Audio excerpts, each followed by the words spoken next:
Yes, it's day 2 of our Major One Heats. I'm Frankie Ward. I am back in the hot seat. And my word, 112K did such a fantastic job of hosting yesterday that I nearly threw in the towel and I said, you guys don't need me anymore. However, I do have childcare and a mortgage to pay for. So thank you, Levin, for moving into commentary for tonight. And moving on to the desk, we have Mini Miner and, of course, Takata. Takata, what was your favourite moment from yesterday's Heat? Favorite moment was Thomas Qual in game 1, not gonna lie. I mean, I was talking to you guys about this in our rehearsal, that it was great to see Thomas just qualify in the first golden ticket, taking that victory royale, just falling to the final, no drama, and just safely through Mini Minor, which is what we want for him.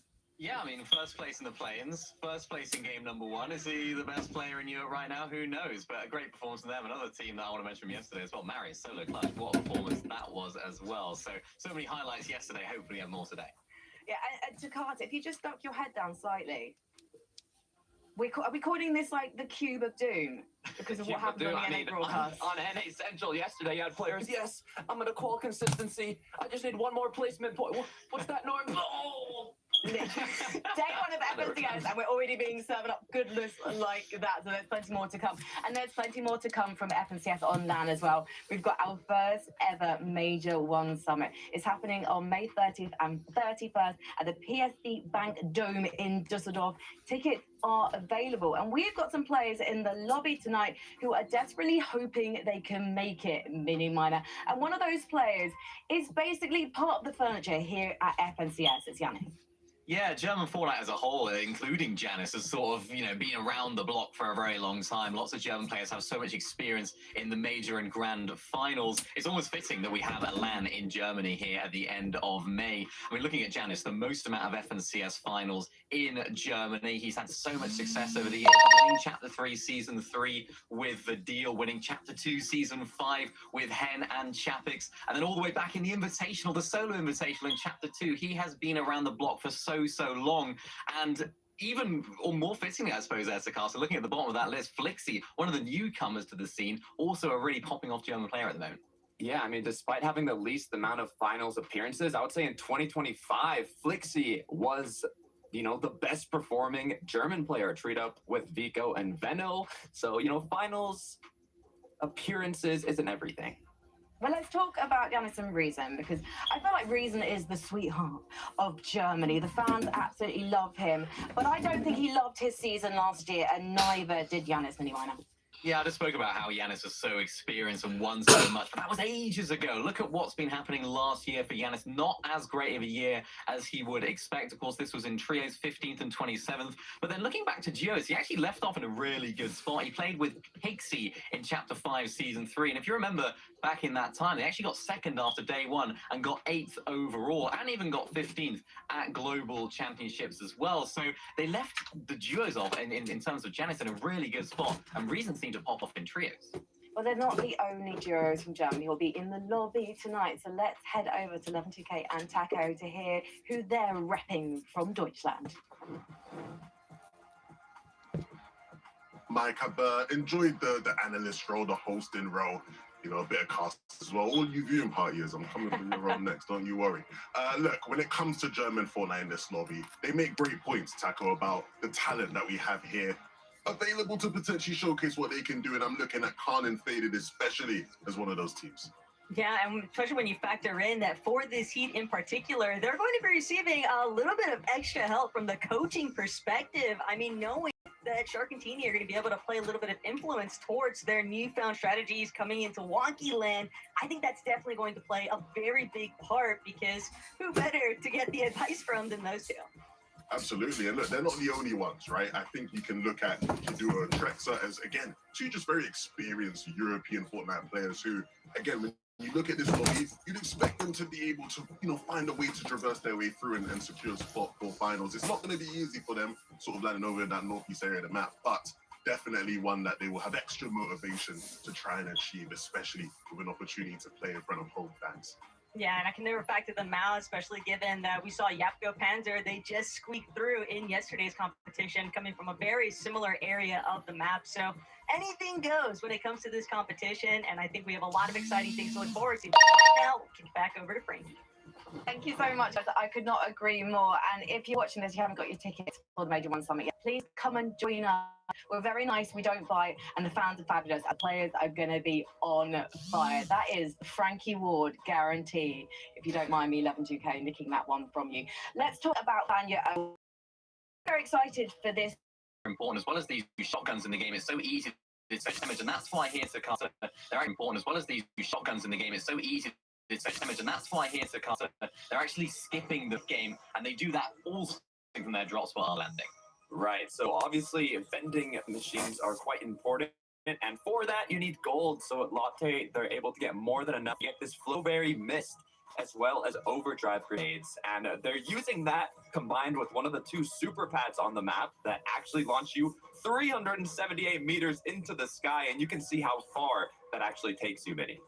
Yeah, and they were actually able to play the Storm really, really well there. So what that meant was they weren't taking damage from any other players in the area. The timing of that was super important as well. They were able to stay in the air as the zone switches. And you can see right there highlighted, that orange triangle. Look at the position that they find themselves in for that next zone. They're in the center of that next zone. All the players that need to come in will be able to come in front of them, and they can get all of that Storm Surge damage. But even more importantly, they can actually rotate before everyone else now, and then look back for all of that Storm Surge damage. Look at the right side of the screen, 676 above the threshold. So this sort of strategy is something that we expect to see today, and something that's been really, really successful for them in the past. Just being able to skip that entire mid game by playing the Storm and then getting ahead of everyone else. Mini Miner, do you reckon that these guys are going to get themselves Victory Royale tonight and leave their spot at Latte Landing for someone else to take? I mean, we'll see. Look at the 2 names on the screen. I mean, it's Wox and it's Vanya, 2 players that we know can win, especially from height. We know all about what Vanya can do from that position, so I do expect them to get a win, yeah, for sure.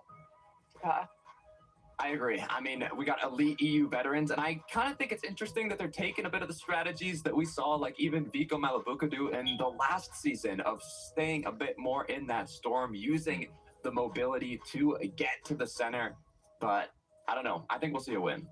Well, let's take a look at who they're up against in the lobby tonight, because yesterday there were some big shocks. We're going to have some big duos in the last chance qualifier, and none of these duos are going to want to go up against them.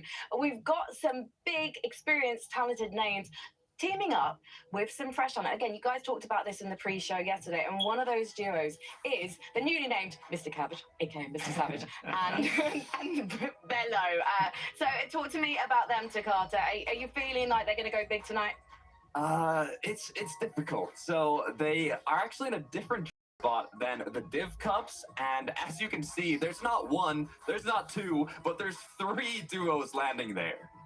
Yeah, it's going to be interesting to see what they actually do there. Triple contestation situation down to the south of Frigid Fortress. And I expect this to go potentially in the favor of Mr. Savage if they can win that initial 50-50. I think 2 of the teams will land at that main building in this sort of area, and then one of them will land further out and maybe try and third party in. But if that 50-50 fight can end quickly, then they can sort of negate that problem. This is a really exciting duo. Mr. Savage picking up a young fragger in Velo. He's only 16 years old. He's so fresh, so new to the scene, hasn't even made a grand final before. So it's a new situation for Velo to be in this sort of circumstance, playing with someone like Mr. Savage. And even for Mr. Savage, it's very new. We don't get to see players of his caliber playing with such inexperienced players. So it's going to be exciting to see. Just really quickly though, Minnie, also, can you imagine being 16 years old and playing with Mr. Savage? I wouldn't even know. I mean, Velo probably looked up to Mr. Savage because he's been around for that long. He probably looked up to him in primary school, and now here he is playing with him. So, yeah, it's great to see. I love it. He's the coolest guy in school. Yeah. Let's talk about Ghost and Tayson, though, because these are 2 players with a lot of experience under their belts, Mini Miner, and they were huge damage dealers in the play-in. So it'll be interesting to see if they can replicate that tonight. Yeah, and I'm really interested to see what sort of Tayson we're going to get here this season, because if you cast your mind back to 2023, Tayson's performing very well in duos with Mustache. They won that first major, second in the second major, and then Tayson just sort of had this weird run of games. Remember when he was sort of playing with Veno? He had this weird run of games, weird run of seasons, I should say, where they got like 15th and sort of mid-table in terms of results. pretty mid. Everyone's thinking, oh, maybe Taysom's a little bit washed here, maybe he's kind of lost it, but then kind of had a massive resurgence when it came down to trios, playing with Chicho and Haris, and also Trulex thrown in there as well. They got 2 sevens and a top 5 in the majors last year, Takata. So it almost begs the question for me, are we going to get this primed up 2023 and 2025 Taysom, or are we going to have this sort of 15th place Taysom like we got before? Yeah, in terms of the heats today, I mean, not only are they conned at Squibbly, like their specific drop, but on the west side as well, there's another 2 teams conning each other. But what's even more interesting is we actually look back to Major 3 trios. Ghost ended up qualifying through a victory royale, and that was game 3, I believe. So if we see them qualify through a win, and it's game 3, that's going to be a lot of fun. Let's bring that lobby list up and look at some of the other big names we're going to be seeing tonight, because one of those names is Seti. He has gone for the fresh young gun route, although we did see some great performances from Rax last season, and I guess, Dakota, that's a reason why loads of players were wanting to pick him up. Yeah, so Seti actually was playing with Rax right after Global, and they were doing good, but with the hype Rax got, being an up-and-coming talent, he actually dropped Seti to play with other players just to come back and play with Seti again. And I respect the honesty from Rax within himself to kind of realize that Seti might have been the match for him. But how do you think it's actually going to look, Minnie? I'm really excited to see what this duo can bring. We haven't seen them too much in the set lobbies, really, so we haven't really got to experience what this duo can really bring. But I'm just thinking back to when Cammy and Seti played together. The main complaint and the main problem, I suppose, they had at the end of their playing career when they got sort of 48th in one of those majors was they never had enough firepower. They never had that ability to really frag out in some of these lobbies. And maybe, just maybe, this is the solution here for Seti, to bring in a young fragger in Rax, to bring in a player that so many people are excited about. I'm really interested to see what this team's going to bring now. We haven't seen too much in them. Rax is typically playing with a lot of Italian players as well, so maybe it's a change up for him now, I assume, speaking English with Seti. So lots of questions to be answered, and we haven't really got too much evidence for this team of great success yet, but lots of potential. If they don't qualify tonight for at least consistency, I'm going to eat a Post-it note at the end of the show. Before I sound that horn, I'm going to eat a Post-it note. That's, again, another Frankie Ward guaranteed for you there. Finally, how we've waited so long to talk about this duo, I don't know, because it's Swizzy and Pixie competing tonight. They came second in the play-ins, doing huge numbers and everything except placement. But let's face it, when they go big, they go the distance to car, so that's nothing to worry about. It's been such a strong story with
somewhat been set, but the standard, I think, has very much ample opportunity to rise here today, Levin, because everybody's trying to stake their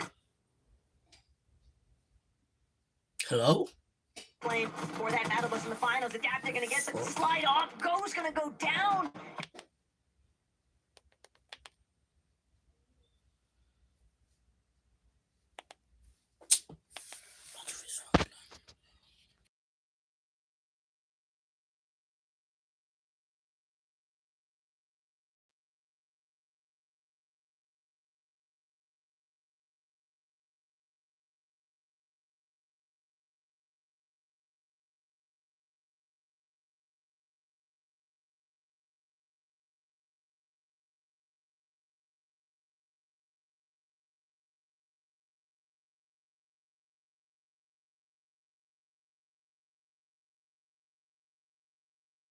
Definitely a rough start.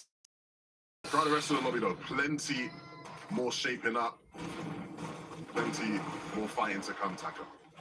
I think what also makes the fights over towards Frigid Fortress a little bit more interesting is missed the just fight. knowing for the teams landing here that technically speaking, with Vika Malabuka having to play through last chance qualifier, there is a real opportunity for whoever might qual through today. If it's one of these teams from Frigid, they might have that all to themselves. You never know what can happen next. And so I think for Clopsy and Keel, they really want to lock in for this.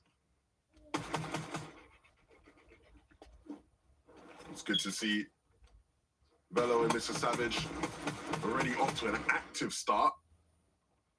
Velo being trusted here to be that missing piece in the puzzle to allow us all to be able to get to watch Mr. Savage back at a LAN in 2026. And like you said, there's going to be plenty of action taking place here in that Frigid Fortress area. No Riley and Reason. One of the newer combinations. I say newer combinations, but it is a very old combination when it comes to EU history. Both players looking to try and get back to their best form. Things looking a little bit scary right now for Savage fans. They are much lower in the HP department than what they would like to be, and that's going to force them to kind of come to a little bit of a pause now before they choose to redirect. But scenes are shifting elsewhere across the map. Misha and Cora. Misha having already witnessed teeny success in yesterday's competition. I mean, former teammates, but now they were not expecting this from Ghosty and Glove, but the lurk has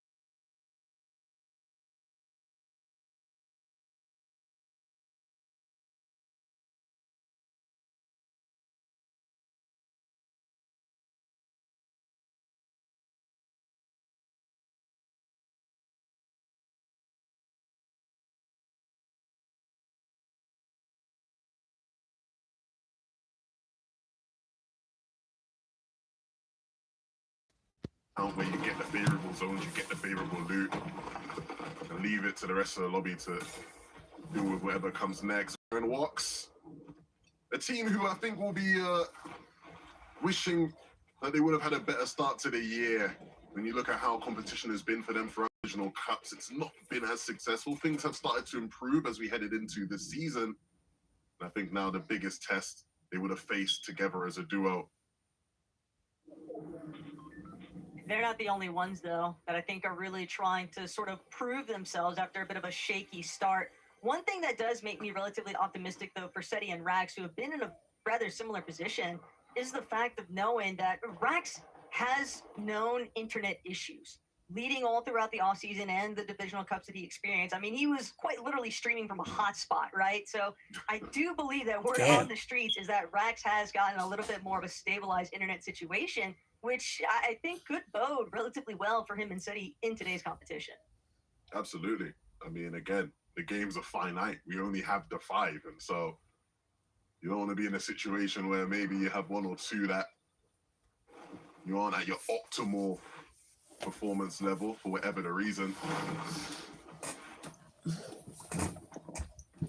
And while we have, I think, you know, a little bit of, I don't want to call it hesitancy, but clearly the lobby is still trying to sort itself out in terms of teams that didn't go for those immediate 50-50 off-spawn contestations, but drawing things back to, you know, seeing the early departure of Tayson and Ghost, knowing that that duo is now willing to take the immediate 50-50. How do you think that kind of changes their game plan moving forward? Well, I think ultimately, you know, they've had a lot of off-spawn fights this season, right? And so it comes down to trusting in the preparation you've done. And at the end of the day, they would have came into the day believing they're the better off-spawn players. And so you just have to go through and show that in that next game, whether that be through better drops, you know, looking for a quicker pinch when it comes down to it. I think ultimately, you know, they got beaten out down to just, again, out dropped, better loot. Those things happen. Don't rip up the game plan just because it failed in maybe 1 or 2 games. You have to stick to what you've prepared. Kadua and Trexor, we obviously big these guys up as a potential sort of German-speaking team who German fans could be looking to maybe be a source of joy for them at the Dusseldorf Summit Major.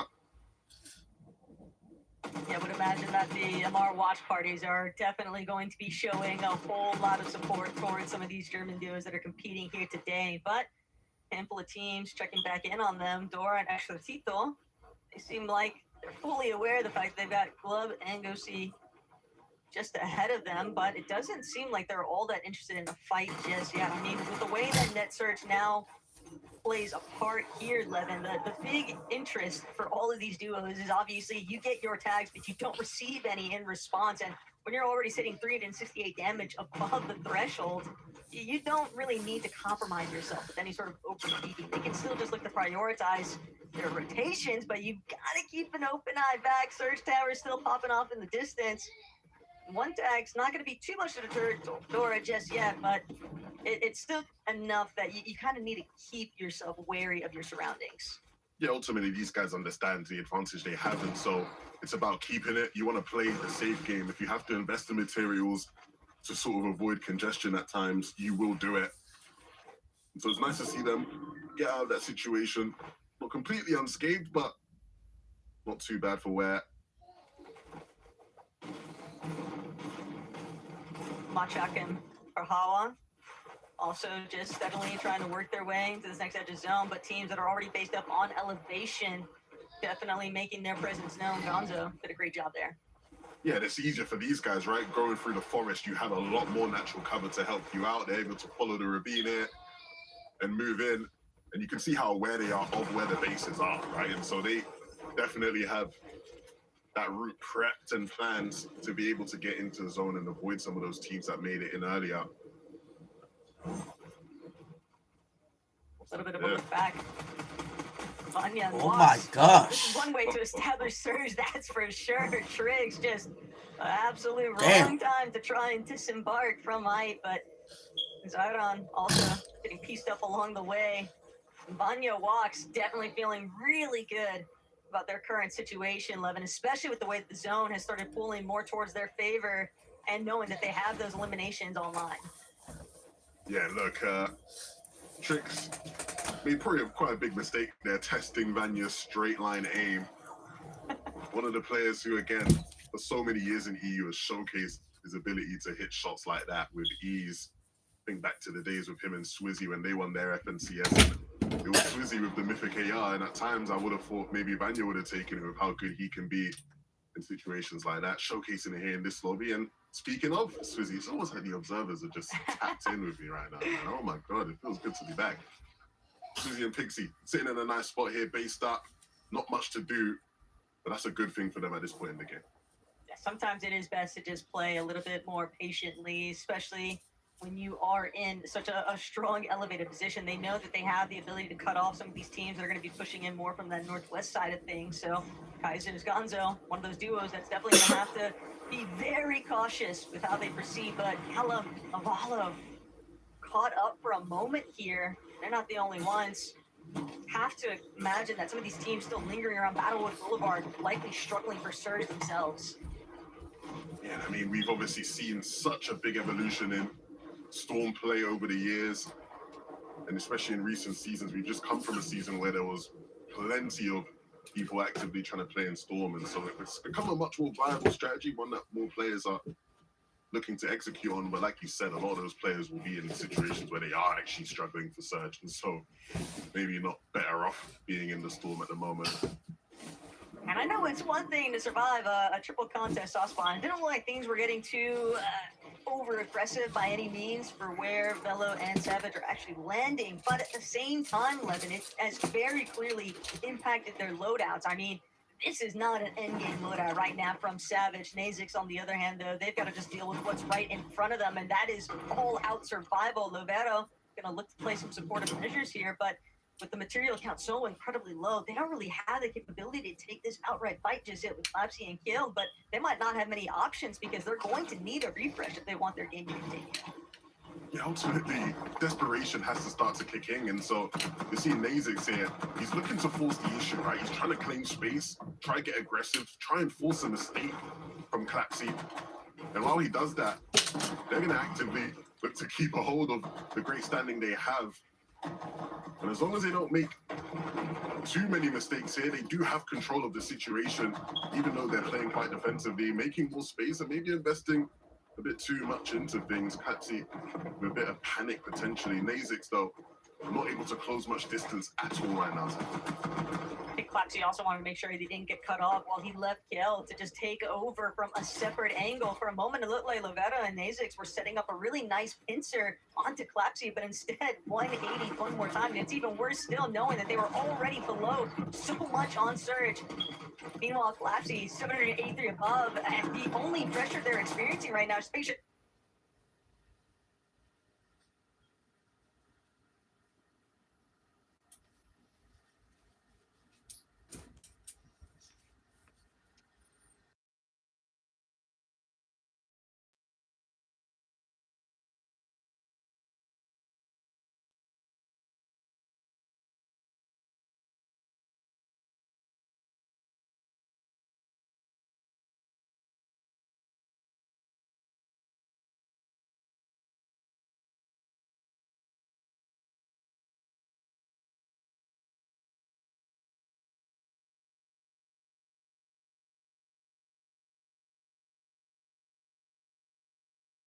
A bit too much there. Oh no, what's happened to Vanya and Voxo? Vanya, all by his lonesome, Swizzy and Pixie. Friends to enemies, it's not personal, it's business on the Fortnite battlefield here though, Levin, but Pixie and Swizzy are going to be absolute menace right now for Vanya to deal with, and it does seem like he's kind of scurried away for the time being, but surely Swizzy, Pixie, they know he's hurt, they know they've got him rather isolated, and there's only so many places left for him to run. Yeah, and ultimately, as difficult as it may be now, Vanya, he's got to take a stronger stance. You see him trying to reclaim space. Swizzy and Pixie, when they're at their best, it's like a grizzly bear, man. You don't want to start limping in front of the bear. It's only going to keep hunting you down. And so for now, he'll have to figure out just how he's going to move through this game without Watts. And you see him trying to, again, focus attention elsewhere onto Zuma and Ned's duo. Deep in the storm, though, Cheating and Janice finding a way to get out of their Surge troubles. Kido and Trexer can't say the same, but they are getting absolutely lobbied right now. Savage and Velo similarly trying to duke it out for their lives, and they will come out on top, but they're still below in terms of the overall damage threshold. They're going to have to continue forcing this fight. Kido, Trexer, they're so incredibly injured, but it's not like Savage and Velo have the same insight that we do. They need to try and find a way to capitalize on this opportunity. Trexer and Kido have absolutely no way to heal, and with the Surge just continuously battering away at Velo's HP, Savage's HP, they have to act now. Yeah, time is ticking. It really isn't in their favor. But the one benefit they do have is they're in a position where teams will start to rotate in towards that side of the zone. And so you see Savage looking, he's taking shots at a team that's already based up. He needs to wait for the teams to start running in. And you can see they start spotting him there. maybe not the most optimal elevation to get angles right. You see, there's not much, but there are players starting to run into zone and they just can't really get their eyesight on them. Still going to look again. Another edit opened to just try find that window of opportunity. But what they're going to need is to secure some body loot on top of everything else. Kaiser's, Gonzo, Trexer, Duo also applying a little bit of pressure here. But they've got to be so cautious of how they actually make those edits, because one tag and that could spell the end of them too. Velo and Mr. Savage, meanwhile, still hanging out underneath. And just like you mentioned, they're just waiting for those teams to push in. Yes. Really unfortunate they have Trex and Kidua above them, but they don't realize how low they are, right? Otherwise, in that situation, you want to build up there. Just give yourself better vision of the lobby. And unfortunately, there is just a team there on very low HP above them. Now they're stuck on low HP as well as they continue to tick away. And so again, the issues for Savage is going to try jump in the box, and it's not going to work for him. He will fall. Not without getting a bit of damage dealt though, but it's not enough for Velo to stay in it. Two fan favorites going down. And once again, the difficulties of Surge in this meta, Taco. No one is really giving any sort of wiggle room either. Trexer, Kiduo, they've realized though that this is their time to begin trying to elevate themselves too. Yeah, I don't know what the play is for these guys here. With such low HP, you really just have to cross your fingers and hope you get a gift from the Fortnite gods right now and just have a player fall into your box. They don't have a foot to stand on here. Oh my goodness, they're going to go for pickaxe play. He's trying to do what he can, but Trexer, he might even be better off coming off of the revive if he's actually successful with more HP than what he was working with originally. But this is absolute worst case scenario right now for Trexer and Kiduo. Every single step they make could just very well be their last. But no, Riley, couple of tags. He sent his way. Kiduo still on only 5 HP. Trexer down to his last 14 builds. And finally, the rest of the lobby starting to look back at some of these late arrivals into zone. And Trexer, Kiduo, they can't stand the heat. They will finally hit the end of lobby 1. Yeah, and I think that one went just how most people would have expected it to. Reason. All right, Reason. He still got it. Can't ever really count Reason out. He always finds a way.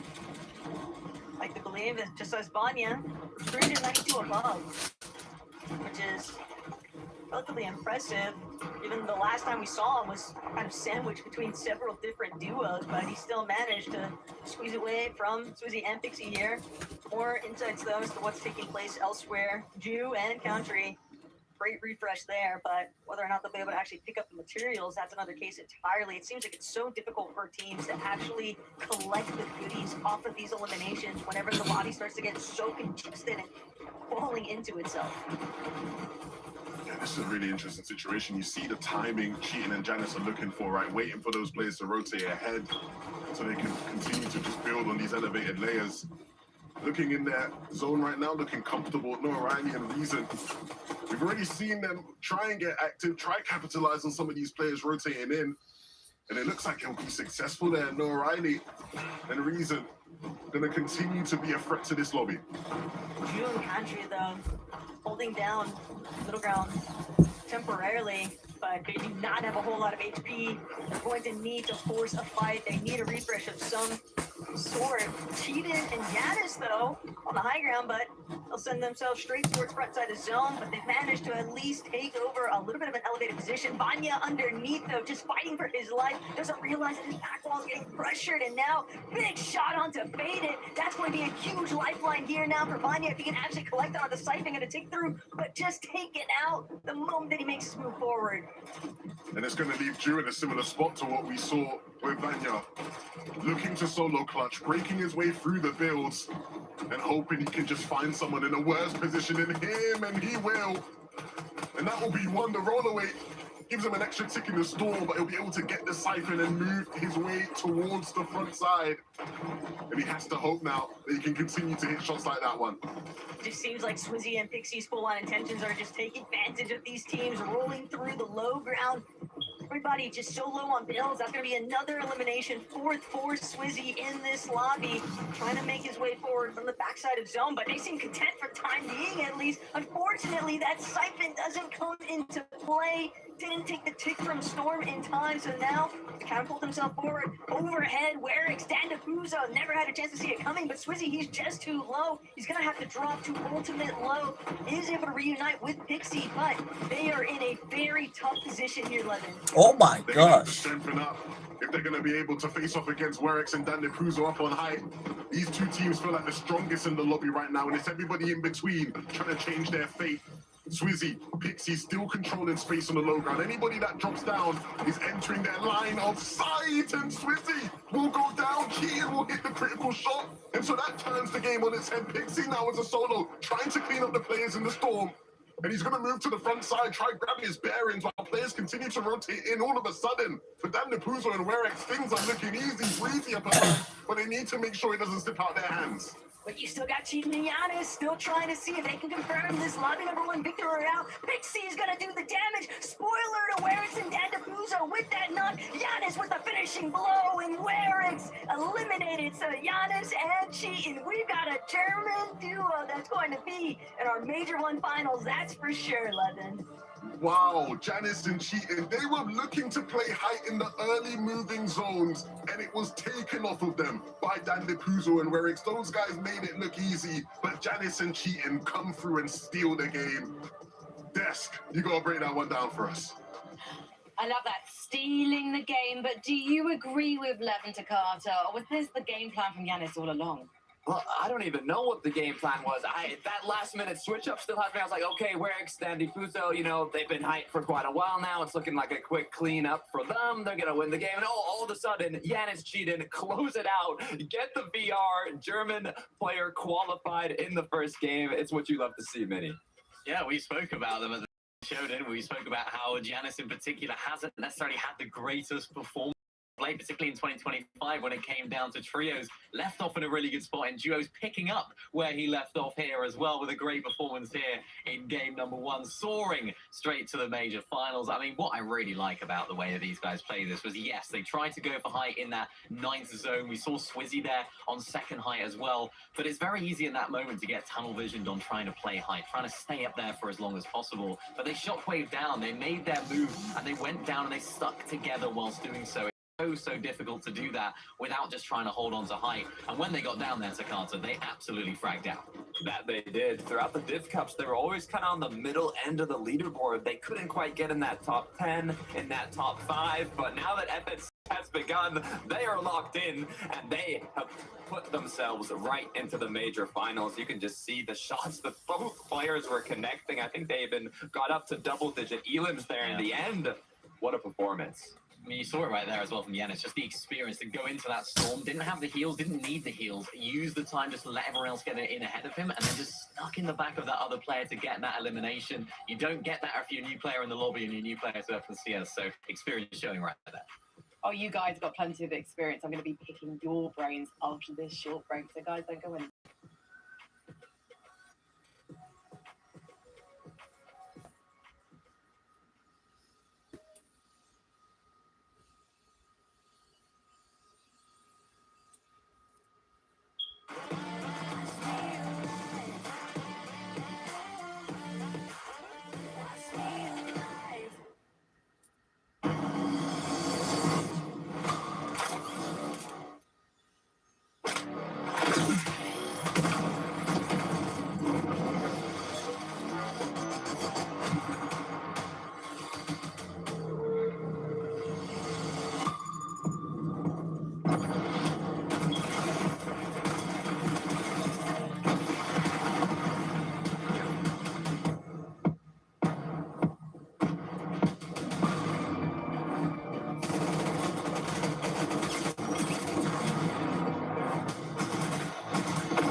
Oh shit.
Welcome back to FNCS. If you just joined us, unfortunately, you missed a banging game one, but don't worry, we've still got 4 more to come your way. And Janice and Cheating picked up the first victory royale, which means they have already qualified for the Major 1 final. So if you're fans of the guys, you won't see them again tonight, but you will see them next weekend. Now, let's talk about another German player, because Reason and Noah Riley, Takata, based on the eye test from that first game, are you feeling like Reason's now found his perfect Euro match? That's a good question, and it's an interesting one because, I mean, Reason in 2024, they were the best German duo. Reason Vadil, 7th, 4th, 5th in the majors. Starting this year, didn't quite work out. Ever since then, Reason's been switching up players, trying to find his perfect match. Ended up with Noah for the play-ins, and now, you know, they're off to a pretty solid start. They had height for a little bit. They couldn't quite close it out, but overall, I'm actually quite happy with it, how it started off, Minnie.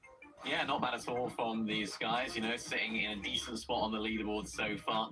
It could have gone even better, to be honest, for this team. They seem to have all the ingredients there. They just couldn't quite find a refresh at the crucial time. You can see it right there, only 2 eliminations on Reason and no builds for him at the end. So just couldn't quite stay cohesive, and that's something that you can see at this level of Fortnite when there's so many good teams in the lobby. You have to stick together and try and find those refreshes, and sometimes, like we saw there, it can get a little bit split and try and make those solo plays. Unfortunately, that was their demise right there, but it was still a very solid performance from them. Puts them in 9th place. Of course, not ideal for them. They want to be winning the games, but they're in a decent spot.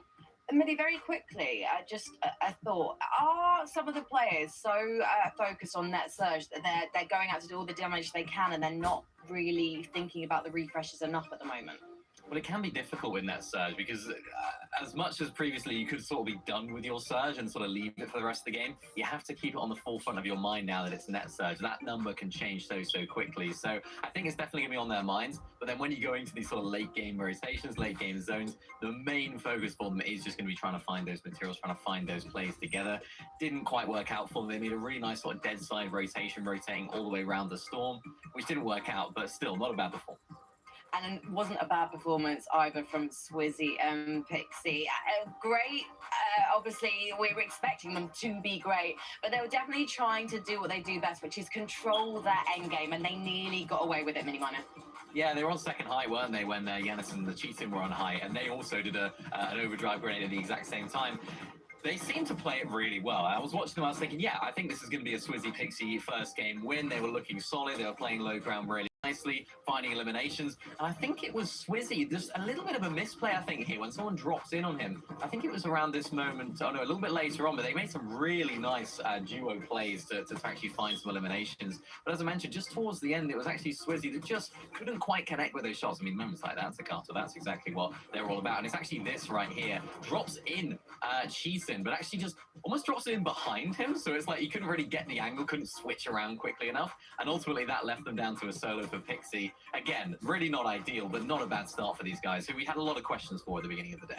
No, 100%. I mean, Swizzy Pixie have been playing together since the start of the year, so they haven't been switching up teams like a lot of the other duos competing today. And I mean, Swizzy coming from being a global champion, the expectations were high. Both of his, teammates from the trio haven't made it, but hopefully in last chance they can make something happen. Either way, I mean, seeing that they have a very strong drop spot, some of the performances in the first 2 Div Cups of the season weren't quite up to expectations, so I'm glad to see them doing well in FNCS.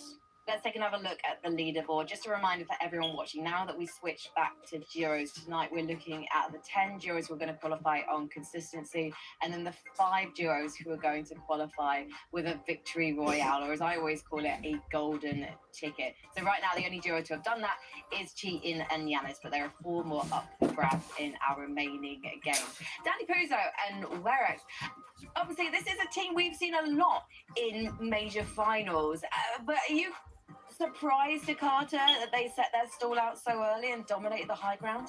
A little bit. I mean, they're also another team that's kind of on the middle end of the leaderboard in these set lobbies. They got like 14th, 15th-ish in the recent Div Cups, but I didn't really see them as like a game 1 winner type of team. They do have a pretty good drop spot on contested, and I mean, so far, with the way they're playing, I would not be surprised if we see them qual for consistency, but with the aggression towards height, a win would be even more enjoyable.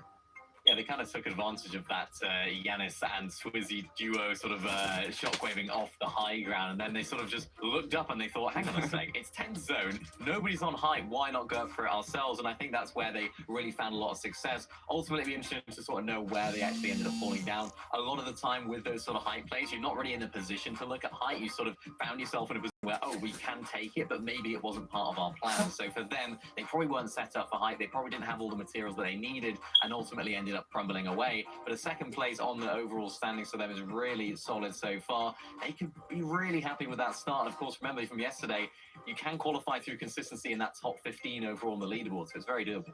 I'm curious what you think about Wox and Vanya in that game, Mini Minor, because you guys were talking impressively through the strat that they've established, and that normally involves a launch pad rotate, but the zone was so close to them that they didn't actually have to go forward with their normal strat.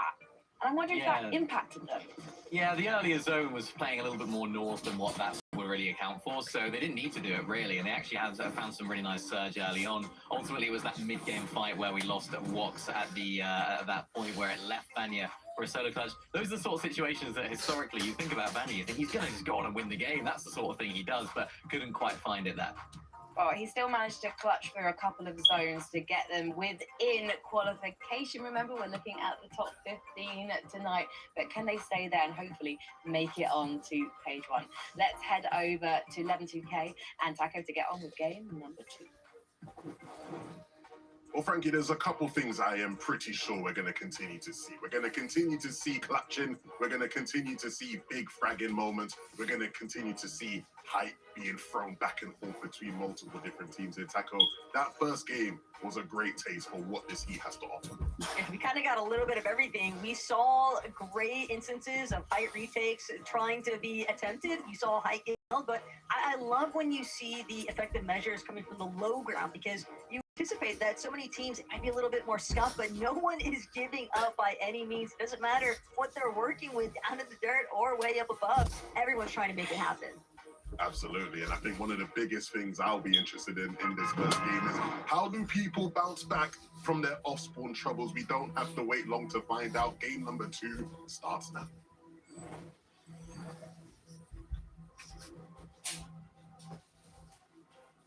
Waiting to see squibbly shores. And Levin, I know you're just as excited as I am, okay, man? Because we know game 1, Tayson Ghost did not get off to the best of starts, but this is that bounce back that you're hoping for. Absolutely. I was curious, and I went to social media to quickly check if Tayson had said anything, and he did, as most people probably expected. And so we'll see whether or not, you know, the talk is cheap. Will they be able to bounce back in this off spawn? Right now, looking a bit shaky. I don't think they will, Taco. It is determined that they are not going to be participating in game 2. But now this kind of shifts things, right? Because you're headed into match number 3. You have no points, so the consistency element becomes a problem, and they're not the only team that has to worry about it either, with Savage being taken out. Velo going to be sent running. And Velo, he might be able to farm just enough materials to For Mr. Savage, but no, not being given the chance, just two separate angles, picking him apart. Velo nearly pulling it off, though. Bro. The response on the Masters, but it's just not enough. They've also taken Oh out of my this lobby some gosh. big favorites.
Two legendary French Fortnite players playing together still here in the year 2026 and making things work. A nice way to open up this fight here at the Sanctuary and give themselves control of this underground part of the POI. I'm right there with you, though. I think Clement and Floki, they almost remind me of like duos that you expect to see together, right? Mixon and Blaha for a long time was one for me, but Sure. we gotta lock in on what Perhala and Machek are getting up to right now. Surat, Jewel, they don't seem to have any inkling of an idea of what's going on here. Just beating from behind, but the tags just aren't enough. Just more like a love tap than anything else. And Perhala and Machek, they'll be forced to just sit things out now. It's not looking good for our failed lurk counter. I think we're up to 3 now at this point. And it feels like Strapped is actually taking this one personally. He said, oh, you guys want to come fight us? Let's fight face to face. You don't want that smoke. And they're showing that now. Pachawa goes down. And Drew and Strapped. Looks like they're going to close this one out. You can see it again, attacking from both sides. And that will be the end of that. Quick turnaround. Couldn't help but notice that mythic pump as well for Jewel there. So they'll also have those additional goodies that Perhala and Machek were able to provide. But teams are getting dropped and put into those solo positions. Cockney just kind of chasing behind Ken. And I don't know if this is exactly what they're waiting for, but Matthias, yeah, sure enough, just gonna fall back here, realizing the juice isn't really worth the squeeze at this point.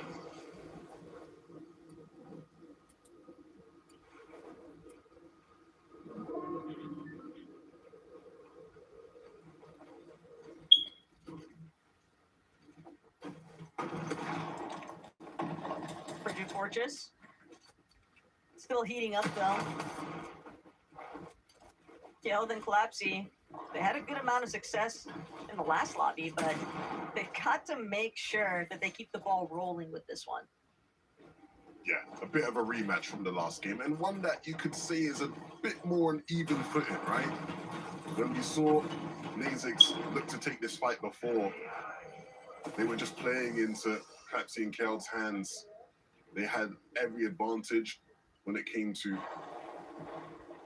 positioning, when it came to just the timing, HP, the amount of builds they had, and it looks like when both teams are on a bit more even footing, it isn't the same outcome just yet. I'm sure we'll continue to see those guys bump heads throughout the rest of this game.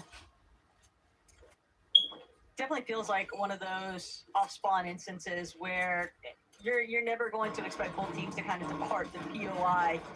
At least one fight is going to have to determine it every single time, because I just don't see a world where they can coexist. And, you know, sometimes teams will choose to split things, but it doesn't look like either of them are interested in that. And I don't blame them. I do not blame them. If you don't like it, look, there's players being taken out of the lobby every game. Go land somewhere else. Put the spot to us. Khan and Faded. We talked about the potential they had, obviously. Very impressive in the Reload Elite series that took place a month or two ago. Can that translate into Major 1 here? Hey, they've already got one land locked in with EWC, and now they're hoping that through the Major 1 finals that they're able to punch their seats on the battle bus from this secondary heats. That raises their opportunity to potentially be one of those top 20 teams in the Major 1 finals to head on over to Dusseldorf. But they've got to make sure that they can win their battles. They find themselves a little bit of slight stalemate, but it's a war of attrition here. Gone and Faded, likely in a driver's seat here.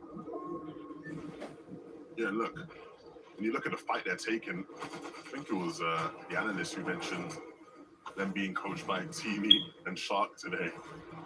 And that's the kind of fight we see those two in this area of the map quite a bit.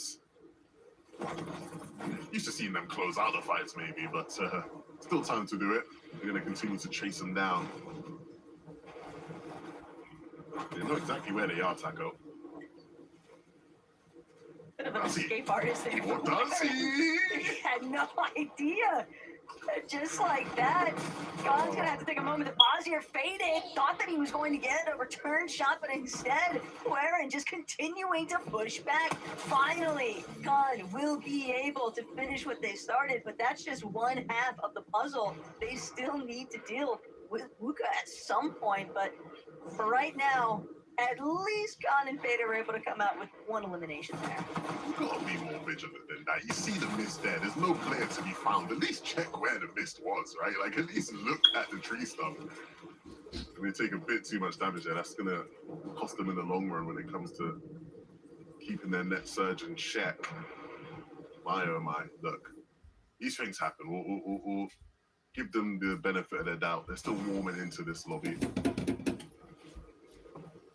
How much do you think the early lobby shakes might play a part? I mean, all these teams had the opportunity to kind of witness what was taking place throughout yesterday's matches, and so do you think that would help settle their nerves a bit heading into today's competition? Yeah, I definitely think that plays a part. I think,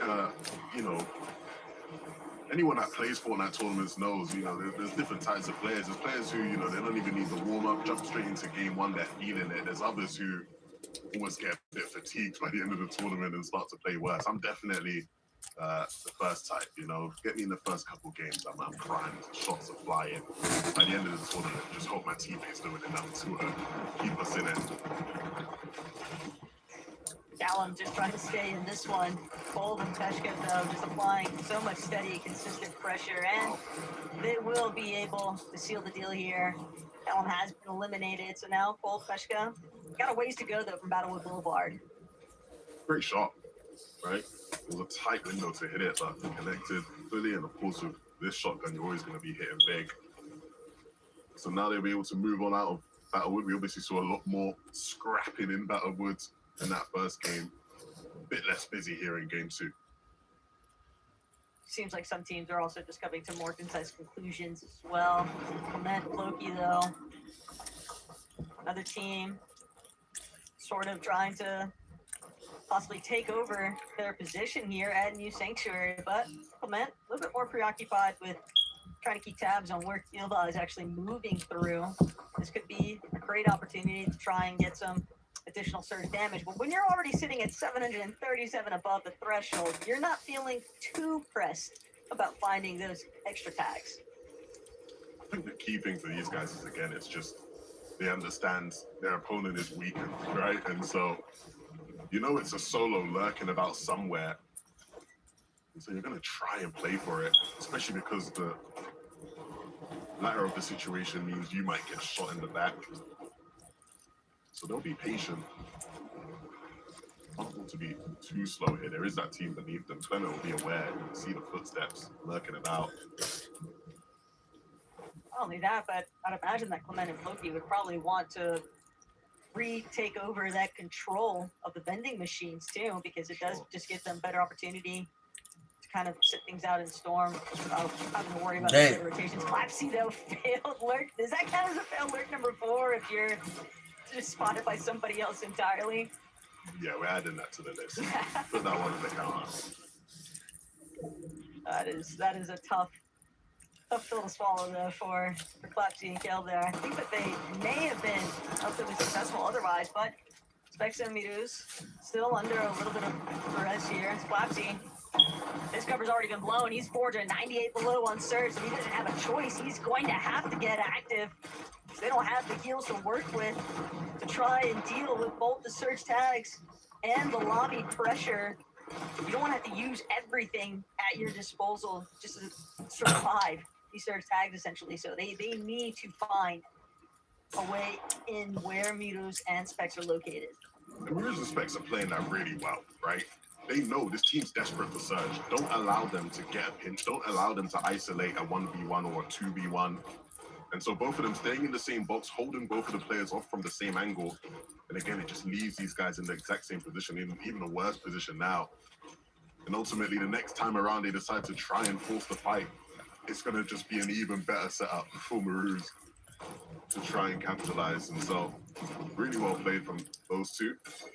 We're also Not like one witnessing seen on the second side of the screen, though. Yeah, this doesn't look too good. just two separate players dealing with their own battles here. Pixie as a solo, though, in comparison to Clapsy and Qual, but 82 below. He's at least got those 2 pizzas to work with and can maybe look to find some tags on the players trickling in. Qual actually going to be one of the first ones in his sights, but he's just not able to connect just yet. Still sitting 67, now 59 below. There is a chance that the lobby might just bail him out, but you'd rather have your own fate under your own control here, Levin. Yeah, I think that's the problem we saw a lot in game 1, and we're seeing it here in game 2 as well. A lot of people just don't have this faith. Clapsy, at a certain point, brother, the lurk plays just ain't paying off. Like, we got to switch it up, my friend. We got to just jump straight in the box. None of this lurking stuff. Everybody's spotting you out. And again, they're going to continue to use up the pizza here. But this time is just time wasted, right? And so, at a certain point, that number's getting too big to overcome, Taco. I don't know how they're getting out from 800 below. This, Damn. yeah. Hear me out. 7 eliminations right now. Clapsy goes ballistic. But no, realistically, I think Pixie's got the best opportunities, still sitting 79 below, gets some damage, but also takes him in return. But now this is where Pixie can go nuclear, finds 1, finds 2 eliminations, and that is going to be his bailout, but he's still just sitting 22 above, and because he has to heal, he doesn't get the chance to actually take more shots towards teams rotating elsewhere. But Clapsy, I mean, he tried to be the hero, and instead it just turns completely 180 there for Clapsy and Qual. Yeah, Pixie does well there to hold his nerve when both players are running at you from 2 different sides.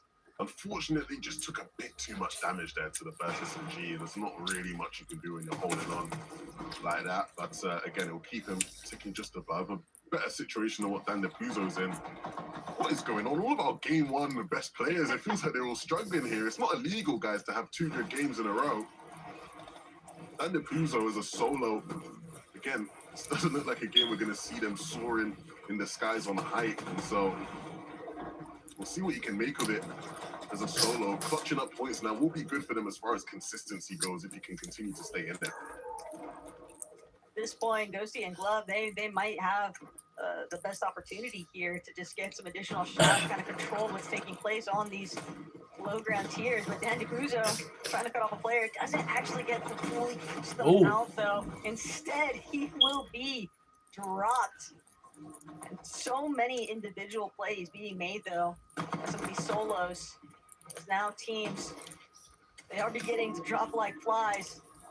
The way that the zone is pulling and some of the shifting elevation, it's just enough for players to be getting caught out, basically, on some of these rotates. Walks and Vanya, on the other hand, though, 225 above. It's not the highest, but they're still in a much better position than the rest of the lobby, and they're going to immediately try to take over front side. Slightly elevated here too, so this is prime opportunity to strike and start looking back, getting some additional damage in. Absolutely. We saw just how effective Vanya could be solo in that first game. This time around, he's going to need to rely on Wox there to potentially get them a refresh. The materials are starting to look a bit on the lower side. So if they can find one of these players who's... Bro.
Yeah, I really need these boys to work things out as we head into game 3. All is not lost as we head over to 11 to game to Jakarta.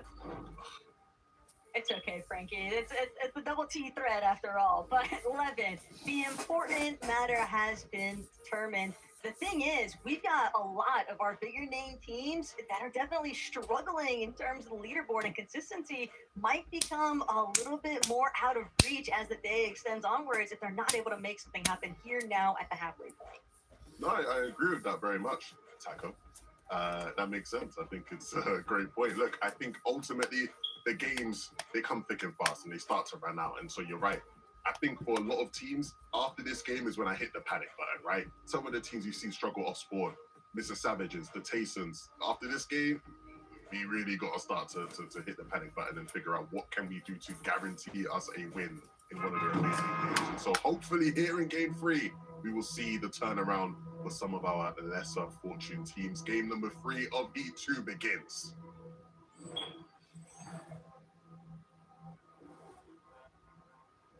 You can see we're right back towards Squibbly Shores because we want to see whether it's going to be a 3-0 sweep against Tayson and Ghost. All the hype we were given, Ghost, we've not got to see him really play. We don't get to watch and see whether Tayson is still at it. And this time around, are the drops any better, Taco? Oh, I don't know. I mean, Tayson's getting lit up from elsewhere. No. Oh, no. Tayson and Ghost definitely getting the worst end of that exchange, but at least they managed to touch down. Medkit is huge here right now for Ghost and Tayson. They have the opportunity now to just kind of breathe and then wait. Yeah, the silver lining there is regardless of them getting tagged up in the sky, they are alive. They get to survive. They get a moment to breathe in this lobby. Every single other fight we've seen between them has been a quick 50-50 where they got wiped in seconds. This time around, they get to try and get a load out and try and fight their way back into this game and then this tournament. Fighting happening around the rest of the lobby as well. We're seeing names falling, players dropping. In the case of Zany over here at Boulevard, Bro.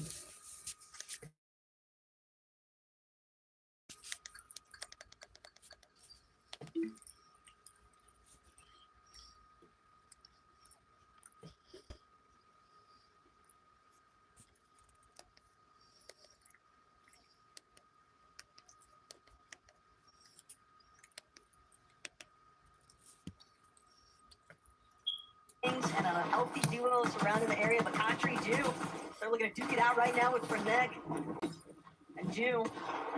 Looking for a separate angle here. Frenek, no shield, so just a couple of shots for one good shotgun lift should be enough. But Frenek just overwhelmed by Jew and Katri. nice little pre-fire there. Bit too much firepower for them to deal with in that moment.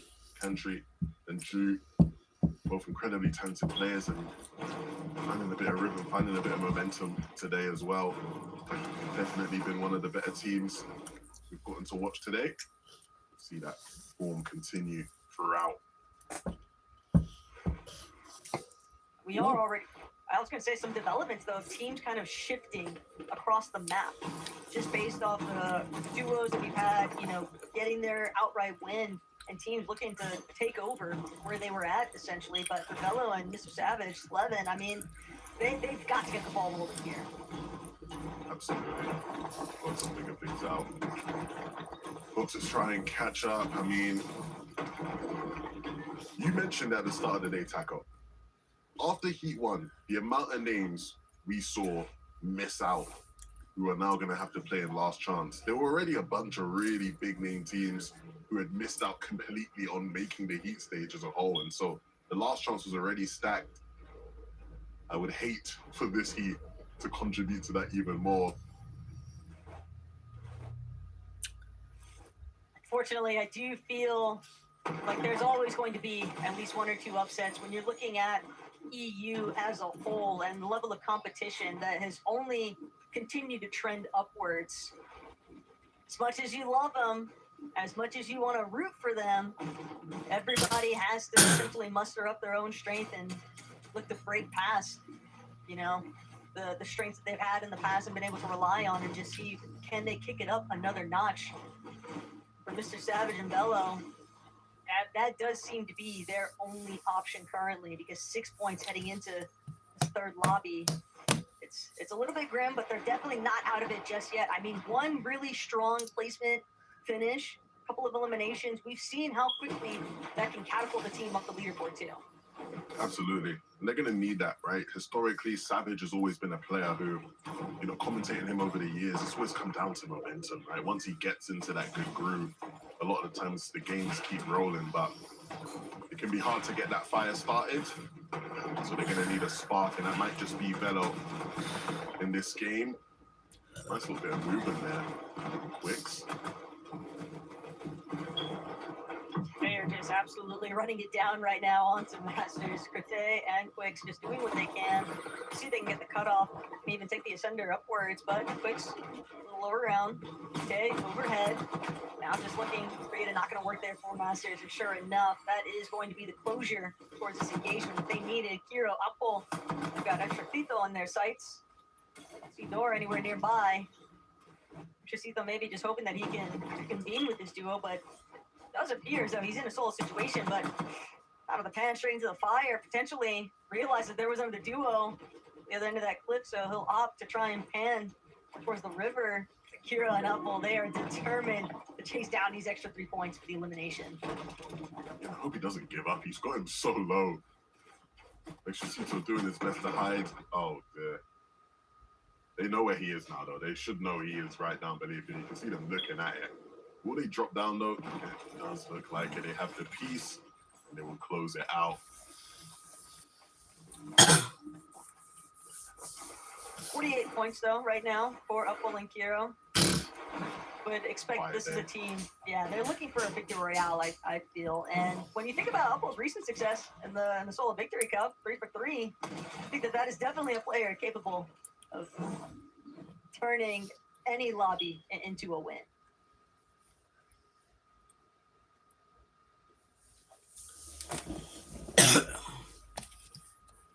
Hold on. Clement and Floki just continue to kind of find themselves in these positions of just looking to lurk around the vending machine, which makes sense. We know how ideal having heals, especially ones that you can depend on to play Storm, it makes a big difference with the later rotations. But 27 points, that is tough scenes.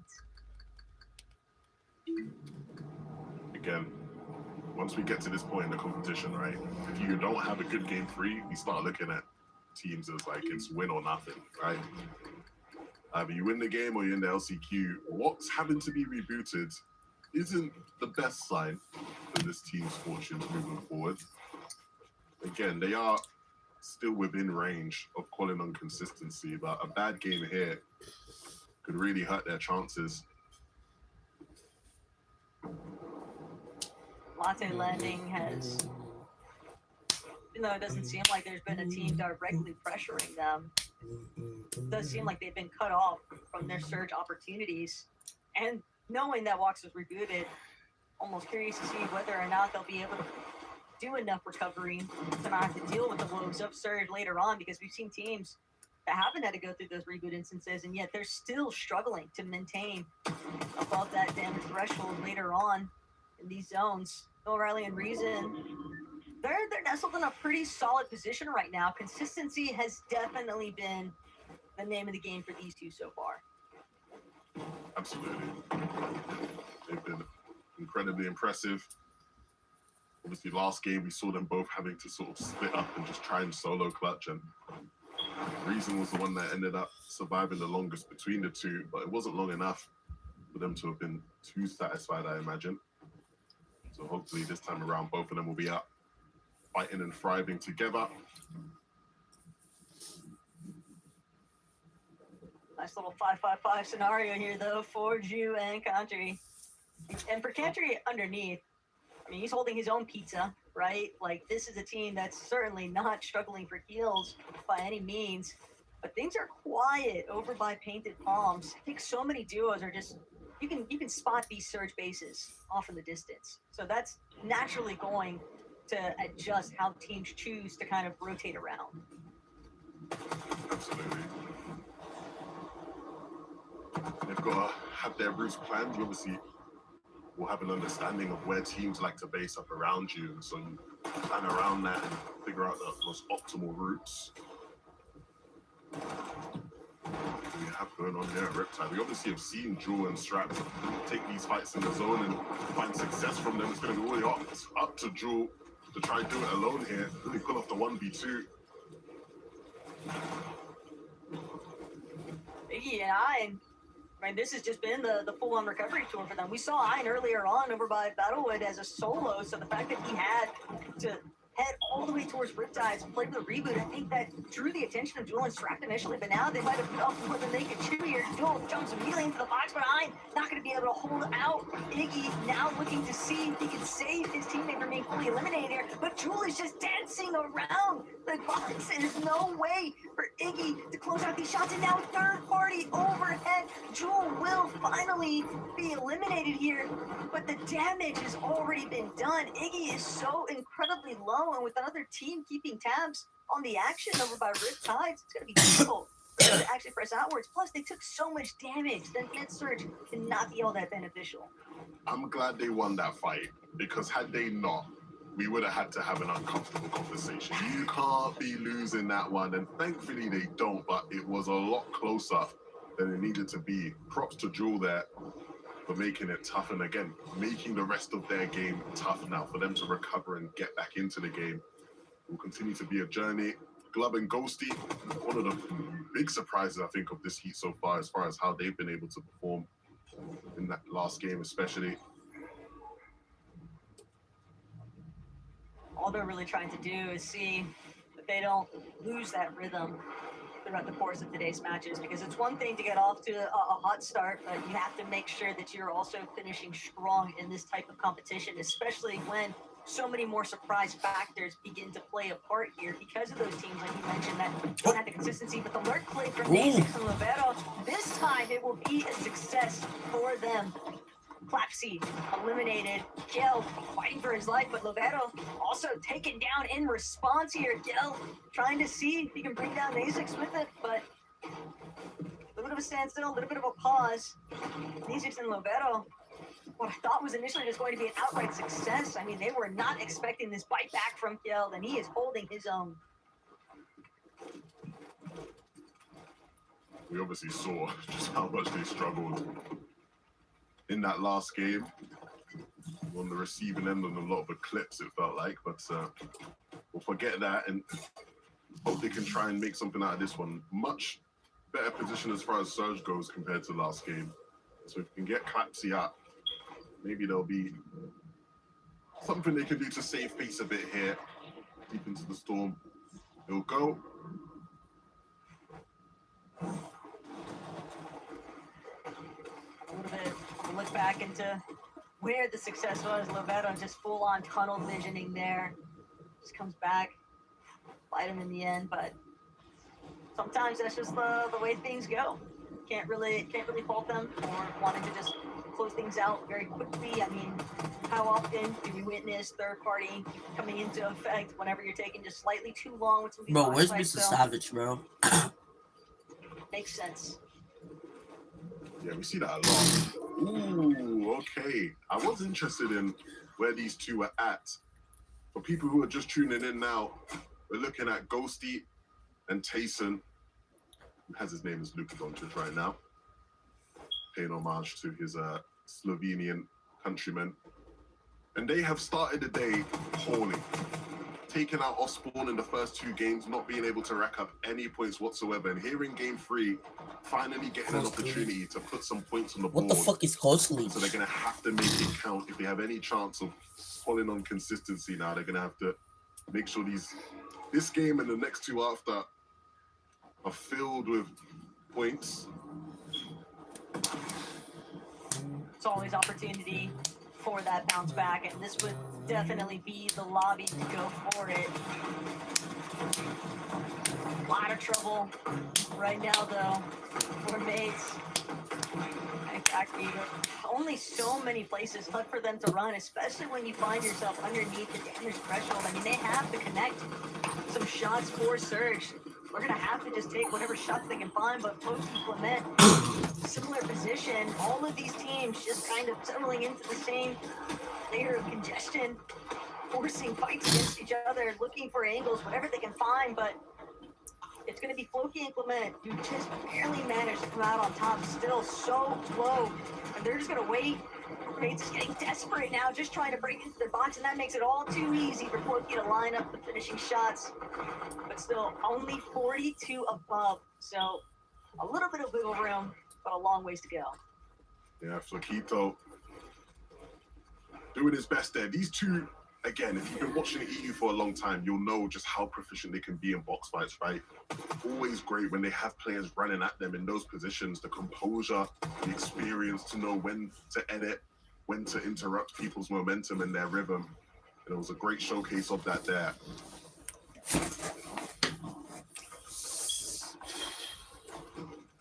I mean, I feel like I'm just witnessing Kieran's demise. Fortunately for him, though, overhead.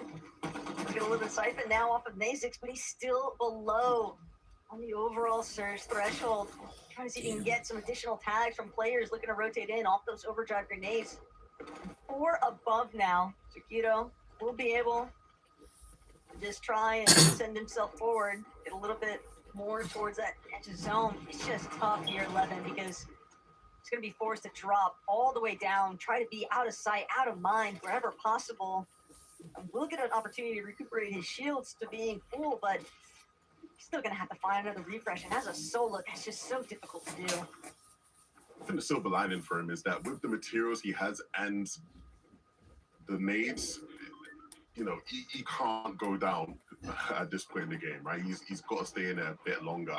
But when you have other things to worry about, like Surge being below, that becomes a whole different story, especially when you have such a distance to rotate. Yeah, man, I think our friend Kiro here has been in much better situations. Let's just say that. His best options for maybe getting some damage, both rotating away as well. And so it feels like everything is out of reach for him. He's going to look for a shot here, potentially. He sees players in wood, but the opportunity doesn't find itself. You can't wait this one out, Kiro. You've got to hit some shots. He's got some of the best aim in the region, and he showcases it there. It ticks him just above. Right now, Taco. But even with being above, he's still going to be forced into yet another fight. And it's not one that he's healthy enough coming on top, unless he can get the opening shot here. So I don't know, I'm just immediately said scrambling, but Kiro, he needs to close it out. Perfect timing, and that right there could be the difference between a handful of placements. But Kiro instead gets cut short on the runaway. Fortunate scenes, but he did try his best. At the end of the day, it just breaks down that way. Yeah, ultimately, it took him a bit too long. Where's to get there, Savage? right? There was already too many players positioned in zone. And Where's that's Savage? just I an already- easy shot to take out a player No still way, right waiting in there. the storm. Watts and Vanya, they've recovered their game and are looking No fucking way Savage in a already much died. stronger position. Oh my Watts with gosh, all bro. that gold loot in his inventory, you want to see him fragging out, doing what he does. Tayson and Ghost, Did Savage they're trying die? to force the issue because they're down on Surge, Taco. Down on Surge, down on leaderboard points, and now down a teammate. Ghost will be dropped, but a great response out of Where's Tayson Savage? is going to mean that he might actually be able to go for the revive. He knows that the zone is closing in, but the damage, it's just not enough. He'll have to forfeit that opportunity for saving Bro, Ghost where and is instead this? just play this out as a solo. But how many points can you claim? Show me Savage, bro. What is this fucking... Tayson, Bro. it's time to solo clutch. How many times have we seen him in positions Where's like Savage? this? And how many times has he delivered the I didn't drip? see Taco? Savage yet. Does he have one more in him? It's right now, What happened to and it Savage? is the time to do it. Tayson, you need to have a big game if you want to see yourself in the finals next weekend. Pixie and Swizzy, we've seen a big clutch from Pixie last game. Swizzy still in it, holding on as far as HP goes. So they'll need a bit of siphon to get those whites up. And this is not looking good now for Tayson. 11 HP, no way to get himself up other than a siphon. He has to connect with big damage and soon, especially with the materials dwindling. There are some injured players around him, though. He's going to keep taking looks at some of the healthier ones, just looking to try and claim front side of zone. Mr. Savage and Velo, meanwhile, they've also been clawing their way through this lobby from the low ground, backside of Where are zone. they? recognize Oh, I there's see a them. lot I of see them. teams Chat. rotating Let's behind them, go. but they don't want to take Let's shots go, just yet. Mr. They're going to Savage. look for their Go. pizza Savage. play. Please For a win this little bit of game, placement my here. boy. I Taysom, love Mr. Savage, bro. overdrive effect just not going to be enough, and he will be shut down. Even for the best, that hamstring just continuing to haunt him and slow him down. Pressure. But Swizzy, Pixie, I up hope above, they win, bro. they've got a firm control of height for the time being, and it looks like Pixie is just Damn. trying to take full advantage. Some of these players overhead. Khan immediately punished. Just one overdrive too far up, faded as a solo now, left to contend, and it's just not going to be enough. Pixie has been on a rampage today. And this is why this duo is the best in the lobby right now. They have the understanding, they have the awareness of anybody trying to take height off of them. And they come Savage still in the prepared. game. Everybody else beneath now Savage still in the game. I needs don't to see hope Velo. these two slip up because they are looking prime. Never mind. to Savage take went one of down. those final spots. Velo has a solo, chat. Velo, deep backside of zone though, and he is just waiting. A little bit more pizza, a little bit more time, whatever placements he can muster up. That's exactly what him and Savage need at this point. But he's gonna need to find some big Oof, shots. another shot, Refresh another. eliminations, and he delivers. Mythic Pump doing everything for Velo right now. And he's got to continue charging his way. Come on, Velo. Black though gonna save him just a little bit. He's still controlling. Nice. Towards the front side, more materials just laying around. Perfect timing, but with so many other teams looking to clash inside these mid layers, Swizzy and Pixie are just smothering the lobby, forcing it to collapse on itself. So many players stuck in builds that are not theirs and struggling to find any real space in this moving zone. Velo, he's done a good job to stay alive, but with Swizzy eyeing him down, there's only so much time he has left in the game. When these guys start to drop down from height, it just gets that much scarier. Everybody now believe Jew and Country have been one of the strongest looking teams in this lobby, but even they might face a big problem if Swizzy and Pixie come knocking.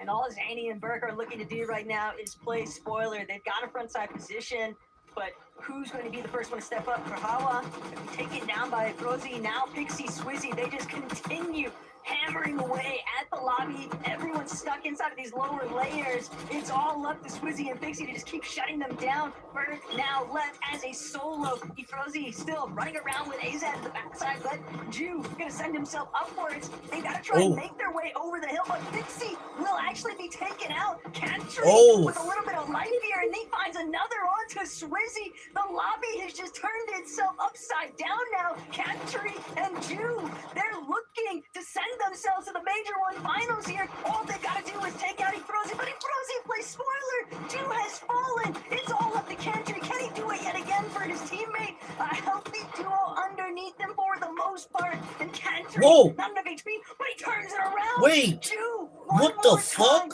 Is that now 1 No versus way. 1? Cantry on the outside as well. What? What the fuck? Needed to deliver, and that is everything right now for Cantry. Whoa.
My underdog pick looking real good right now. Come on, 1v2, surely they win this. I think they do. For the most part, Cantry, not in a big screen, but he turns it around. Two, one more time. Is that now? 1 versus 1. Cantry on the other side of this wall. And Cantry finds it. Cantry's just better. The moment that he needed to deliver. And that is everything right now for Cantry and Jew.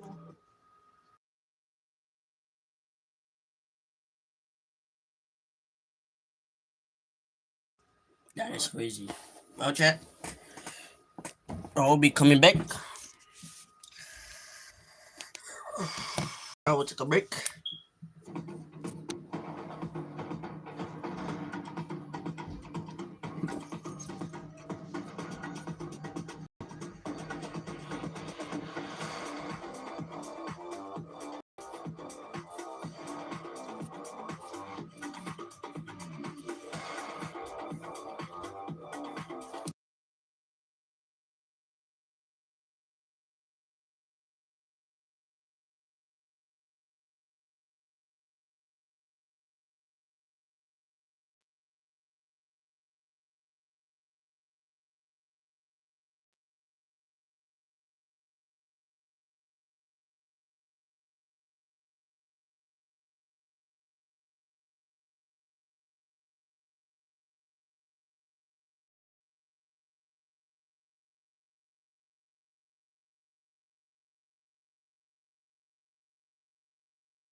solid game. And let's face it, the odds were stacked against them because they have such a contested drop spot, Mini Miner. Yeah, they do, but it's just nice to see them making this end game right here. It's actually boosted them in the standings quite a lot. They got place here in this last game, and from what they were trying to do, it seemed like they were actually trying to play the Storm in that sort of 9th zone. They chucked down a couple of pieces. They were hoping for that pullback, but it actually, to me, it seemed like they did it too early. The zone pullback did come in the 10th zone, and that's why Velo was actually able to stay alive. Lots of weight on his shoulders, of course, as well, trying to make his first grand finals. Not easy to clutch up in those situations, so big ups to him, but just seemed like they played that heel off and that Storm a little bit too early before that pullback came through. It's really interesting to see new names, as I mentioned earlier. Burke and Zany, they're two guys I'm not really familiar with, but they've been so consistent across the 3 games we've had so far. Takata, are you familiar with these names? You know what? I haven't seen too much of them, especially in this season, but in terms of them getting literally top 10 in every single match, today, 4th, 7th, 4th, almost top 5 in every match, they're right behind Swizzy and Pixie in terms of the qualifying already through consistency. They really have not much more to do in these next matches, and honestly, I'm quite impressed.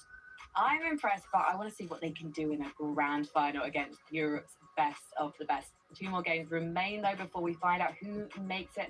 So let's head back to Taco and 11-2K. Thank you very much, Frankie. Look, the games are not disappointing. They are entertaining, and I feel like it's only going to keep getting better as we see more desperation from some of these teams lower down in the standings. Taco, you're going to have to pull out everything if you want to be playing next weekend. Without a doubt. I mean, we know that there are only 2 lobbies remaining. Game 4 is where we're really going to see some of these teams having to overcome the amount of pressure that is beginning to be placed on all of their shoulders. Chat. If you are not already within that top 10 of the consistency, I mean, Game 4. this might be your best shot to get it done because Game 4 underway.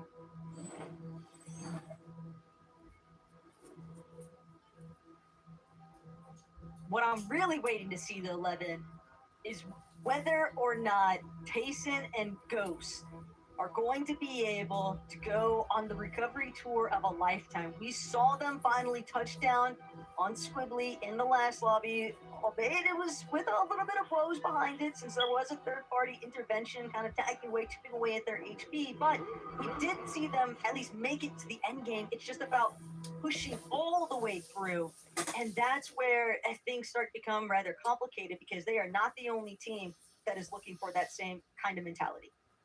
I think the biggest thing that is troubling is that it feels like they're scared. Look at the drops here, right? They don't even want to fight them at the sort of gas station. They're looking to swerve and dodge into the POI, and this is taking shots at them.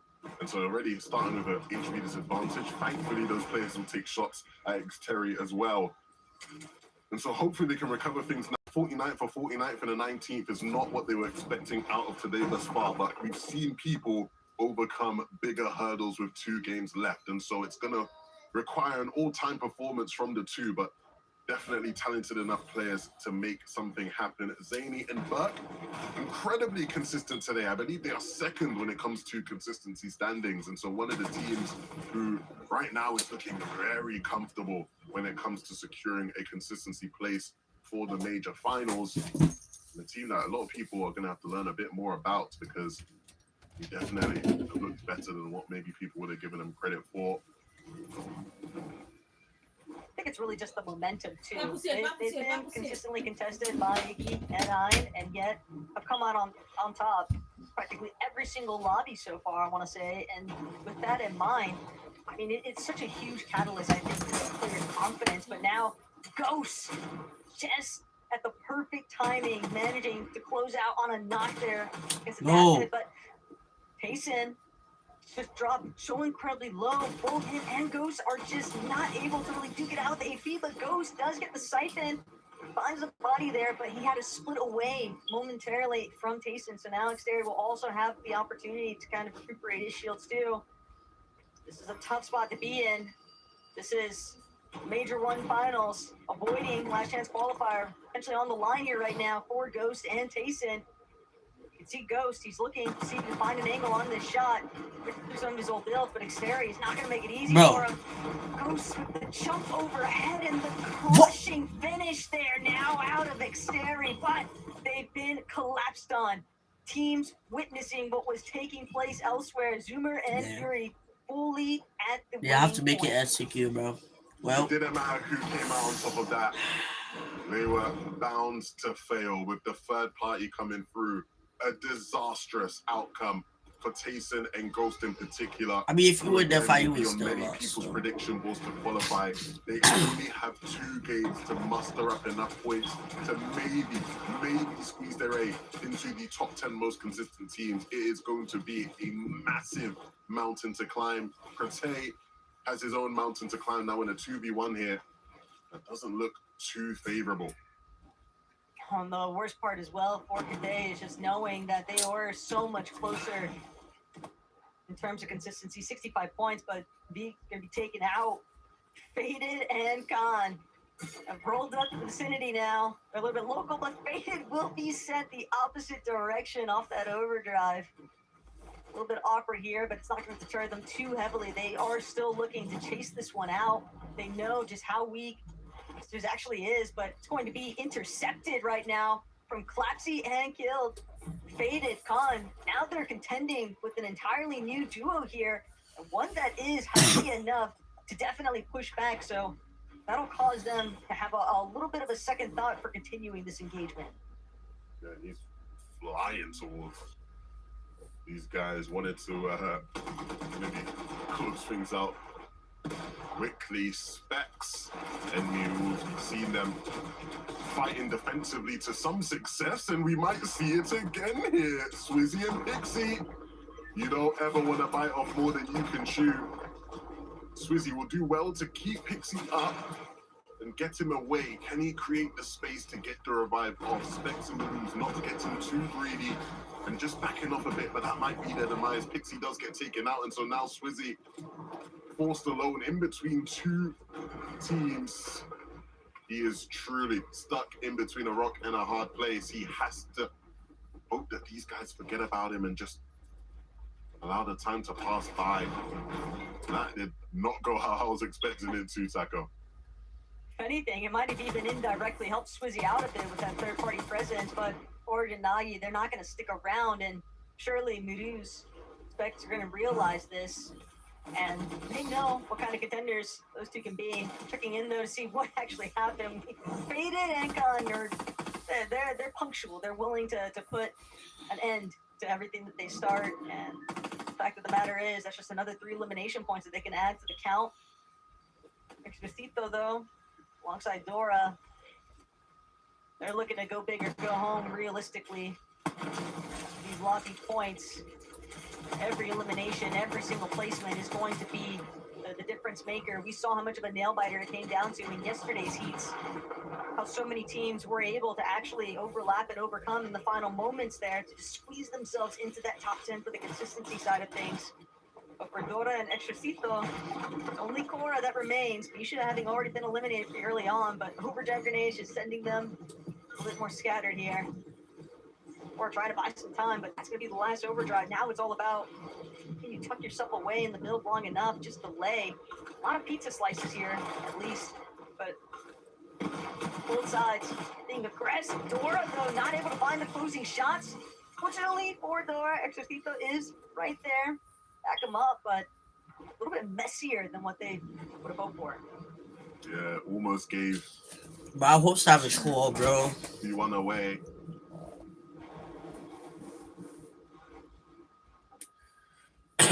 Just so surprised. Swizzy and Pixie are able to get the successful reboot opportunity, so that is a solid turnaround.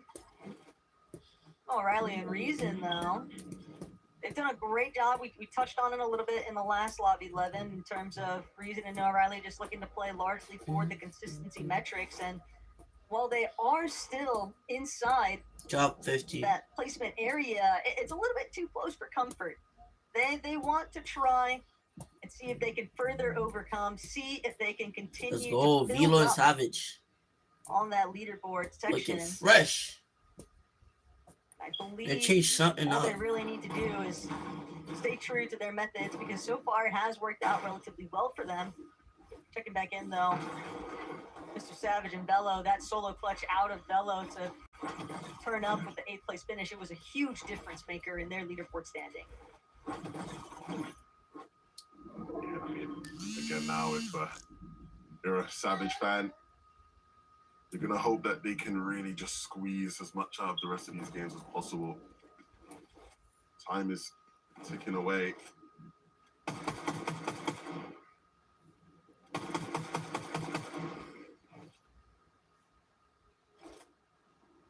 It's all going to come down to the wire, though. I think that this is really the point where some of these veteran mentalities, help settle some of the nerves here from Velo. He looked relatively cool, calm, and collected in that end game, despite the fact that he was in such a rough position. So I do think that the chemistry has been built up relatively well in their short time doing together. Yeah, look, they've had some impressive cuts, right? Where they look like the real deal, a team that can, contend to qualify for the summit. But if you can't make it to the final through heats, LCQ is not going to be any easier.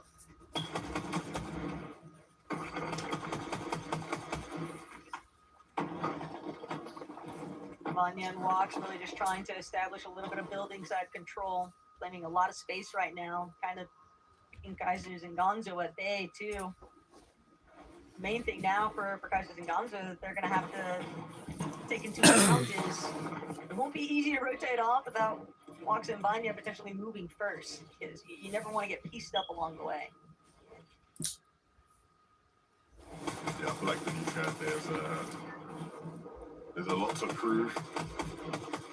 Gonzo, especially, but he looks good so far in 2026. Right, New Steady. talent emerging onto the scene. I mean, to be honest, I don't think Steady can Qual right now, but Much more to be desired. they really need a Just big kind game. of to Like, if they're that right now, miss the finals the last would game be really a bit like his first final crazy miss game to since pull that off. 2021. It's not gonna be easy. Wow. Chapter 2, Season 6. That was second season on the broadcast. Rex. New up-and-coming analysts next to Risa, eh? Well, now that you're playing Mr. Worldwide, doing the whole hosting, into the analysts, into the casting, when are we going to see you back in the playing? You might as well get the player side of things, too. Just go fully on tour. Trust me, nobody wants to see that tackle. I want to see that. Nobody wants to see that. We'll spare the viewers that sight. You never want to cut yourself short there, mate. But look, Polish got Pepro, Kiruo, Trexer, just so many teams that have had issues. Hey man, I understand. Lurk plays are everywhere right now. Yeah, man. I mean, again, you're gonna go for it if the opportunity is there, and they'll be patient enough to wait. I don't know if this bait is gonna work out for them though. They're trying to bait the mist here, and I feel like it's just not. Like I feel like Kido and Trexor, even if they came this way, it wouldn't be quite enough yet.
huge difference maker here for that Major 1 Finals lobby. But the other benefit that Swizzy and Pixie had is just knowing that they've got enough points that even if they do get eliminated earlier than they would like to, I don't think that they're really at threat of losing their current position for Qual.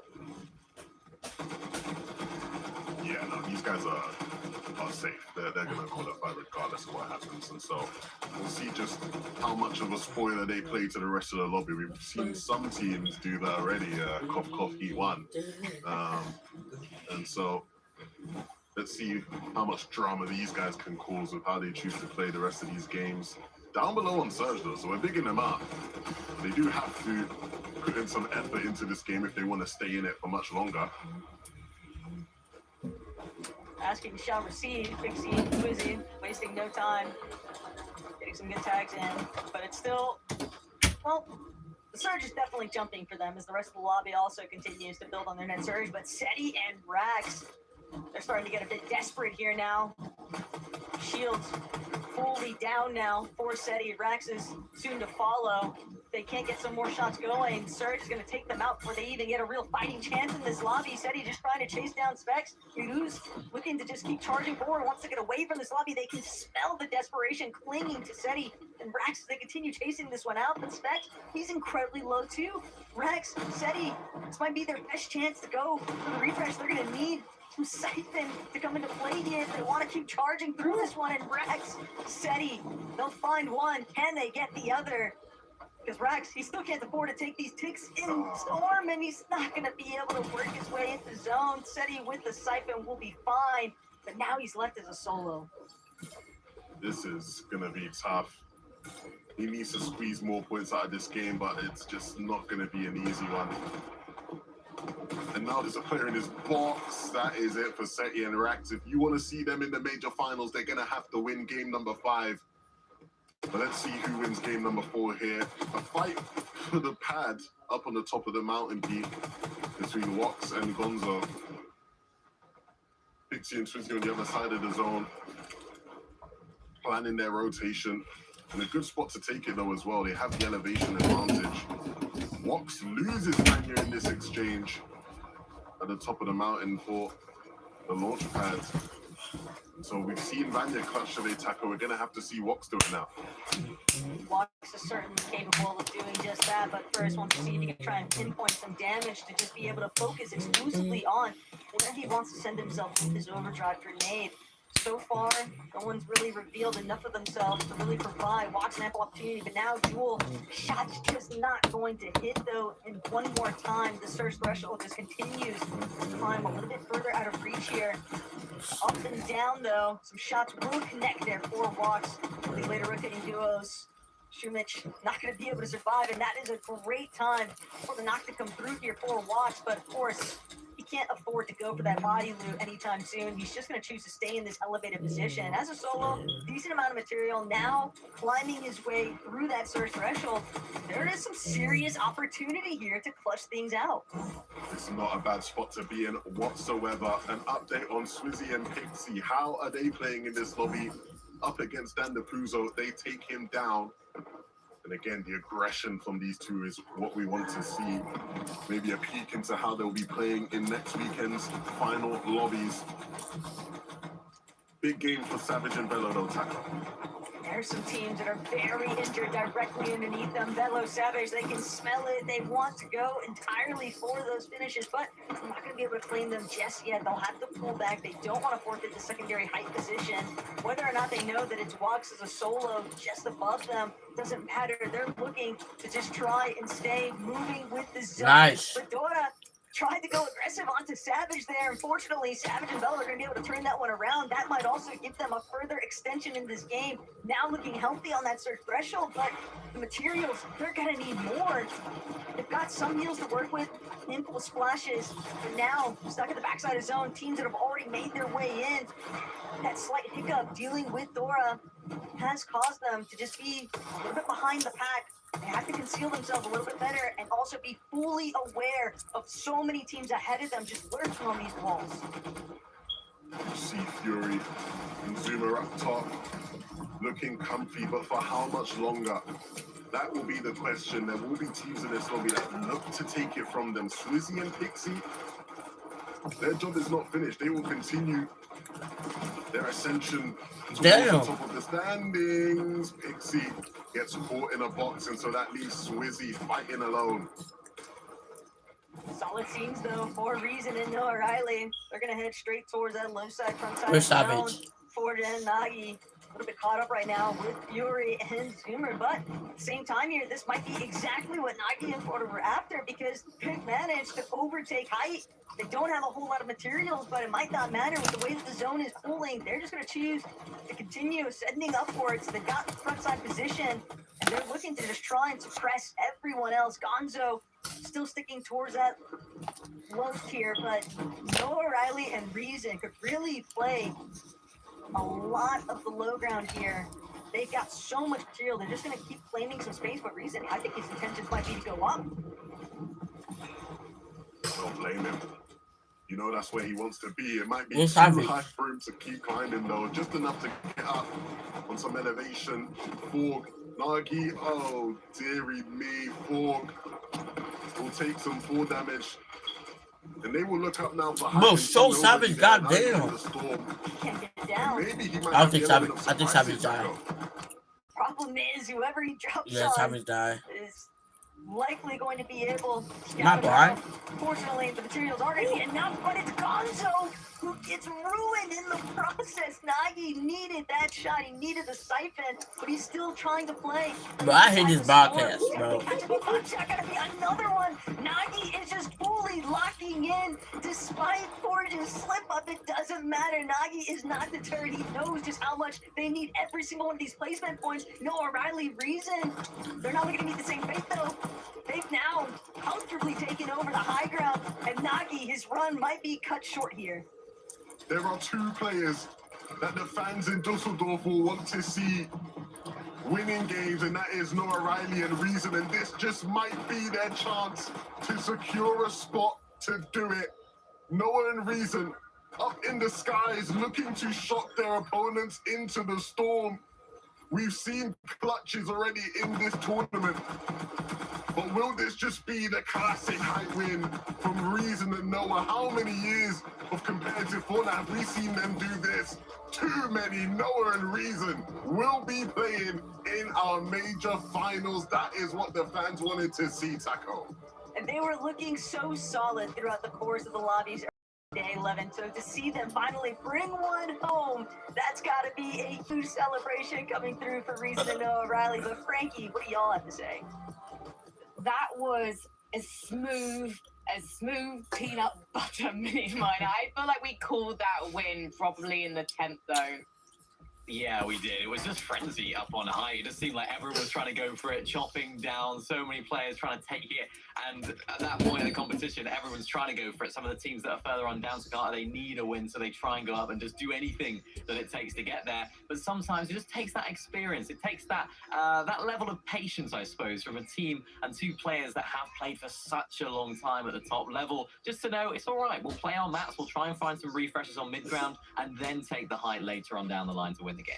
Yeah, this does really put a smile on my face. We talked about it earlier, but I mean, back in 2024 duos when Reason was playing with the deal, they were the best duo. They were getting top 5 in all the majors. They were looking incredibly strong. Trios didn't quite go their way, and once the season started, Reason couldn't find that duo that he worked well with, even trying to play with the deal. Now ended up with Noah after switching countless times, and we weren't really sure how it was going to go. Both the players have the experience, but just in terms of season performance, it wasn't quite living up to our expectations or more what we wanted to see from each of these players. And now they have done it. They have got themselves a slot in the major finals.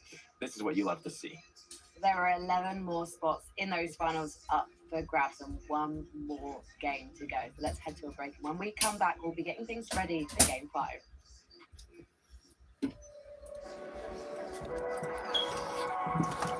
Well, another break. Last game. One more game to go. Yeah.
We already saw the influence it had in the last lobby.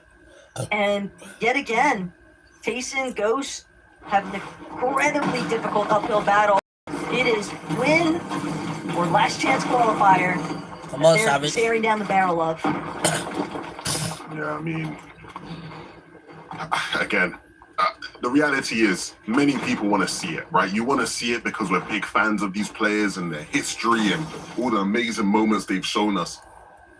But the reality is, Taco, is they haven't showcased any ability today to be able to inspire that level of confidence. And so at the end of the day, it is a hope, a dream, a wish, a prayer, whatever you want to say it is, that is going to have to come through right now if we're to see some of our favorite names make it.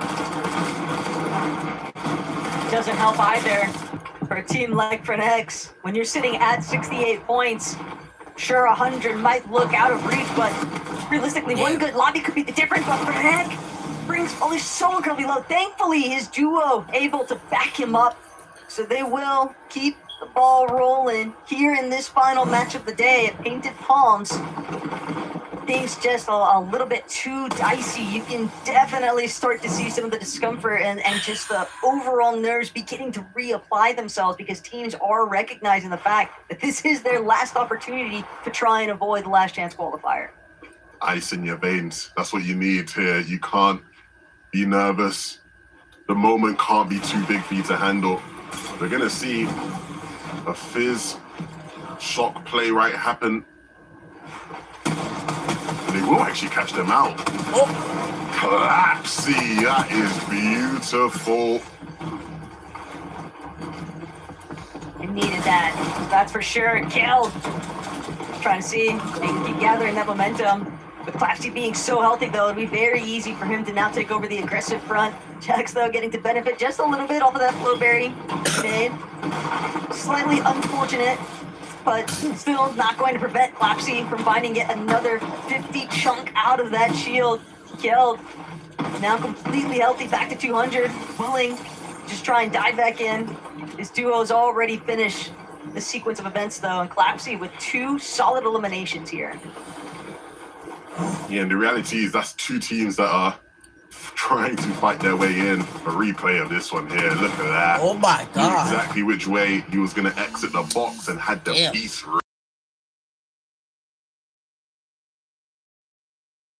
forcing the issue here a bit, getting a bit aggressive. I say that as they disengage, but they have won, which is inspiring. They're going to need many more though, Taco, if they don't get the win. And earlier today, I'd asked you, hey, game 1 definitely didn't go in their favor. Do you stick to the plan, or at this point, do you begin to start to try and reevaluate? And I do feel like they are at a point here where they don't necessarily need to abandon everything that they've been practicing leading up to this secondary heats. It's just a lot to contend with. Nah, rip it up. Whatever the plan was, rip it up. Put it in the shredder. Get rid. You have to trust your instincts now. I think when you look at Tayson as a player, his biggest success, the best era of his career, what was his biggest advantage over people was his instincts, his intuition of the game. And we're going to have to hope he can rely on those here in this final game to carry them through with the talent of a Ghost, the young Greek fragger who, again, has showed promise. But on this stage, the biggest stage he might have been on thus far, he will have to deliver for Tayson. We can see so many teams just caught these awkward engagements, teams that are sitting right around that halfway point where they haven't been quite consistent enough throughout the course of today's games to put themselves safely into that top 10 consistency placement section. But Misha and Cora are also just looking to shut down the dream tier right now for Uppal and Kyoto. They get a big exchange. Uppal, unfortunately, going to have to be brought back in. Cora trying to see if he can pick up the pieces here now, and Cora will pick up Kira, but Misha still looking, still hanging on. Uppal and Misha are both just so incredibly low, but it doesn't matter because you've got Cora able to close it out. But now Sadie and Druxy's this day has basically left them in a position where it's win or nothing. And they are full-on ruining the dreams right now for both of these duos. But Cora and Misha, they're not willing to give it up just yet. Yeah, the thing with these fights is as they draw out, you want to maintain control, you want to make sure you have exits. And when you're fighting from a couple tiles away like Druxies is here, you want to make sure you're keeping any angle advantages.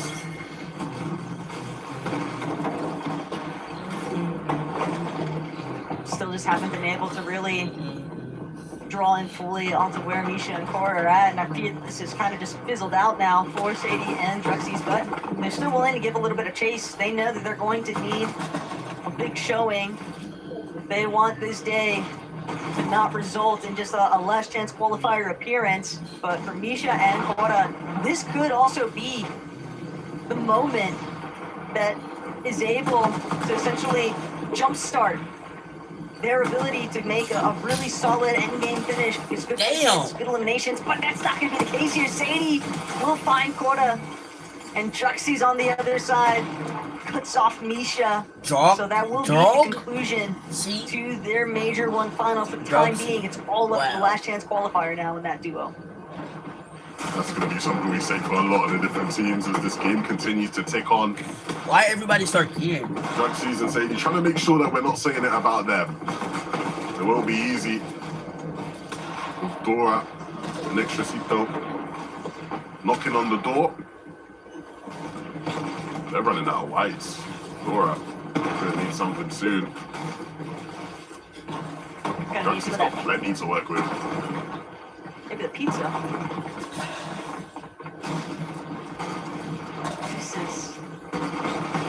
We saw one Spanish team with success earlier today, Extracito and Dora. They might be able to turn this in their favor. It's a really nice shot to connect, but Extracito doesn't see it coming from the other direction. And now that pizza will come into play, but Sadie is absolutely shutting teams down here. Extracito still trying to look if they can slide around. A lot of wiggly movement here. It's making things difficult for Druxies and Sadie, but having lost your duo, that is a big blow. That's the problem when you're trying to take fights in the storm and your only white is pizza, right? For you to use it, you're gonna have to drop it down. Ideally, you know, it's gonna be in a moment where you have a bit more time and space to work with, but the flow of these fights just doesn't go that way, right? You're gonna take a big shot, you're gonna need your teammate to regroup with you. That allows the other team to come in and just pressure your walls, and that's exactly what happened there. It's not as free-flowing as maybe if you're working with splashes or something else, right? To sort of...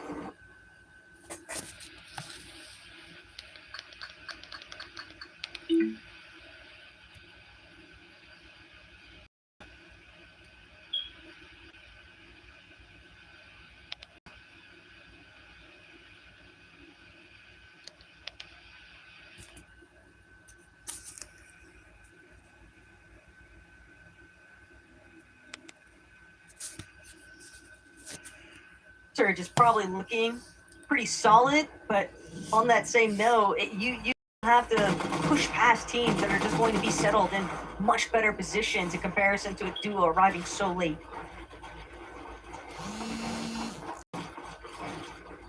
These guys are trying to set themselves up early. Set A-Racks, big game on the line here. Not just for them, but also for Frankie, watching in the back. This is why we just shouldn't let anyone give out their guarantees, Taco. You know, save that for the experts. You know, it's tough though, right? Right, Levin. They can't all be 2K guarantees. You know what I mean? They can't. Clearly not. Just... But look, one thing we can say for certain is that there will be a lot of people rooting for them, and rightfully so. So much talent, so much experience on those two teams, on those two players, sorry. It would be a shame, but we mentioned it. Well, you specifically mentioned it, Taco, right? That list of teams that have to call through last chance is getting spooky. And if they were to be added to it, it would just make that last chance qualifier that much more entertaining. It's just the last place I want to be right now. because it's not even about just making it to the last chance qualifier. You have to make it into the last chance qualifier finals too.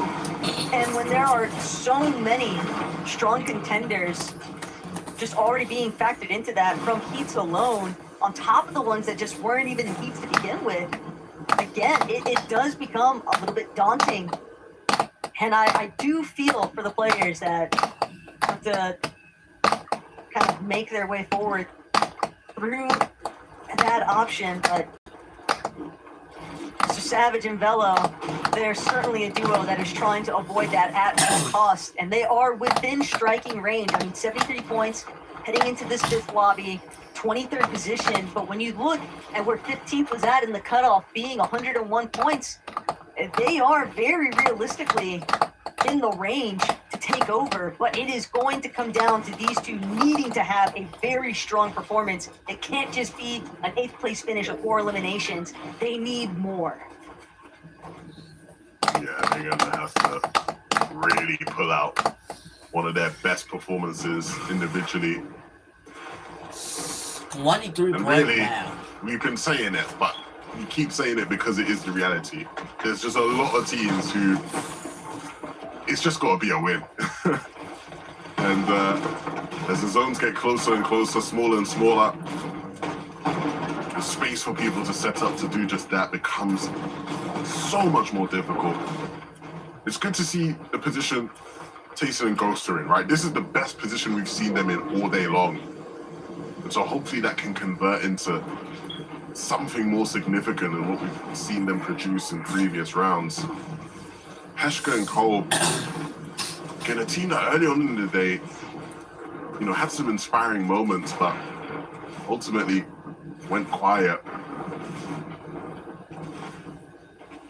If there was ever a time for them to start making some noise, it is now, because they are also another one of those teams just kind of being factored in to being able to leapfrog some of the other competition inside of that top 10 for the consistency placements. We also saw some sparks of life from the Mont Blancs. That one game they went for hype, but aside from that, it just looks like the day has really been rather solid. It's been decent, but they are very clearly still trying to see if they can captivate a little bit more. Absolutely. Louis and Rigby, two players who, again, don't necessarily have a wealth of experience by any means, but have definitely showcased some promise. Like you said, game 2 when they were up there on height, it definitely felt like they were a team that maybe would make waves today. And while they hold on to a qualification spot at the moment, they will need to make sure this game continues to add to their tally. I think the main thing too is that so many teams, I mean, everybody noticed what happened with Biko and Malabuka, that early departure just being the separating factor. It's all about just making it into the placements. That's truly where things can begin to kind of shift, because so long as you get some points where they are at, that could be all the difference. Swizzy, yeah, with that knock on to Vanya, it's pretty tough here, but Louis, Rigby, very difficult when you're looking at two teams that are just so close together and so in need of a solid final finish. Yeah, I mean, that's going to be very tough. Very, very tough. We obviously saw yesterday Biko and Malabuka in a spot that looked maybe safe to qualify, and then they go down in the final game and they miss out by just one position. You'd hate to see that happen again for Vanya and Wox in a similar spot. So we'll see if they can cling on to their position right now. Always a little bit of a nail biter involved with these types of tournament formats. That's just the nature of the game. Strapped in, Jewel, 24 below, currently on the damage threshold. Lurking, crouching, waiting to see, but they might not have time on their side. They need to start getting active. Fortunately, they don't have to go full-on desperation measures, jumping into somebody's box just yet, but getting these tags and seeing that it's SETI on the receiving end. but that's exactly what Strat and Jewel needed. Seti and Rax, though, they're going to have to try and play for the recovery here. They're losing You're so much above. HP on that Ow. rotate. Oh You're above. no. Almost running into the wrong box there, Jewel. Oh, maybe Unfortunately, it's going to someone cost him either way. He gets I shot was in about the to say. back. They're They group above. up with Straps, but they have spent so much of their resources and utility to get to this position, and it's not necessarily even the best one they could be in. What's going on there? Oh, my goodness, Khan. The highlights don't stop for them, even in this final game. Bro, where's Savage? God damn it. Finally. This is Savage, Velo, No. just trying to make it for him. Savage has fallen. It's all down to Velo. Hello. Just doing what he can. Velo needs to connect with the shots. A little bit of shakiness there, but he holds strong, at least for right now. 180 on the Chug Jug, 4 splashes. No. A mythic AR, but Velo, he's got the whole world in front of him. And he's trying to crack it wide Velo, open Velo, on the front side of the zone. There's just so many other teams that he has to contend with. Seti and Rax. Down in the low ground. Teddy. Take it down. But they need to get the finish. They need to get the materials. How's that going to be able to keep them off just a little bit? Cause some slight delay here. Seti and Rax, they're just not healthy. And with surge ticks now, taking away at their HP bars. Rax and Seti, they're trying to make a move, but they need an elimination. They've got to just go against Azza. Azza's just not giving them an opportunity. He's just holding them at bay. He can tell that they're injured. He can tell that they need this more than him. Even without his duo, he's still willing to just force Seti and Rax now to push off here. So many of these teams, Levin, it's just starting to fall apart. How many of these players right now are just holding on to a thread? Their dreams of the FNCS final slipping through their fingers. Seti falls. Come on, Velo. Now has the weight of the world on his shoulders. With just 9 builds and no shields, stuck in the zone. He can't even get out of the zone. He's trying to break a tree. The medkit pop will keep him alive, but not for long enough. They will be bound for the LCQ. And he's not the only one left. Velo trying to keep the Mr. Savage dream alive. Come on, Velo, come on, They need stop, a big Velo, game. And they have a few players beneath them. Come on, Velo. Looking to clutch up now. Come on, Velo, no, This is Mrs. Velo's Savage, it's not like Mrs. Savage, To Velo with the cement clutch, himself as come more on, than Velo. just an up-and-comer. These are the moments Velo, that can no. really determine future this year. No. He can't get away. He's trapped inside the box. No, And it is over now. Savage and Velo will have to see things out in the Velo last and chance Savage, qualifier. wow. For the rest of this lobby. Oh, that's a Ghost. fortunate, bro. Also, another one of our Yeah. teams just kind of hanging about here. Trexer and Kiduo, they know that they need this win. If they I might want not to watch avoid the anymore, last chance bro. qualifiers. But Trexer and Kiduo Velo and can Savage apply enough pressure. LCQ, bro. Fuck. Hazard also still hanging on Fuck. despite having lost the Frozy earlier Fuck. on. But Tayson Hey. and Ghost, even though they might not Fuck. have a strong material count, this is still the best that we have seen them yet here today, Levin.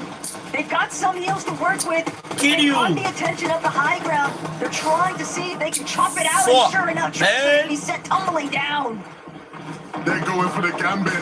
They don't need the materials. They know they just need to take their opponents out. They know what they Seti need. on the high ground. It is a win. Going for everything right now. Tayson and Ghost. Oh, that might. This That's is what Tayson. legends are made of. Up above.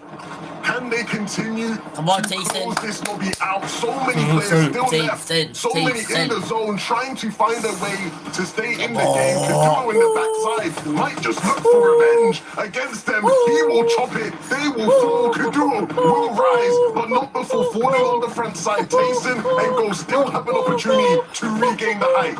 And Kiduo also eliminated for his troubles there, but now Tayson Ghost, they're trying to see whether or not they can actually maintain height for the duration of this lobby. Nagi underneath, scrabbling, so many players getting caught. The pressure just overwhelming though, and Nagi will fall. Ghost, Come on, Tayson, Tayson. they might have just be able to do it. Tayson, This is Tayson. everything for Come on, Tayson's Tayson. legacy as a player, as an individual, and Ghost right alongside him, building up. Come on. Frenek and Venus, the only two that remain. If they're the win, Poles trying to see if they can also bring they're themselves the one to into that final. Major 1 finals. They have to win the Tayson game. and Ghost, They have to win the game. refuse to let go, even with only 8 builds remaining. It's just Frenek and Venus Come on, that they have Tayson. to contend with.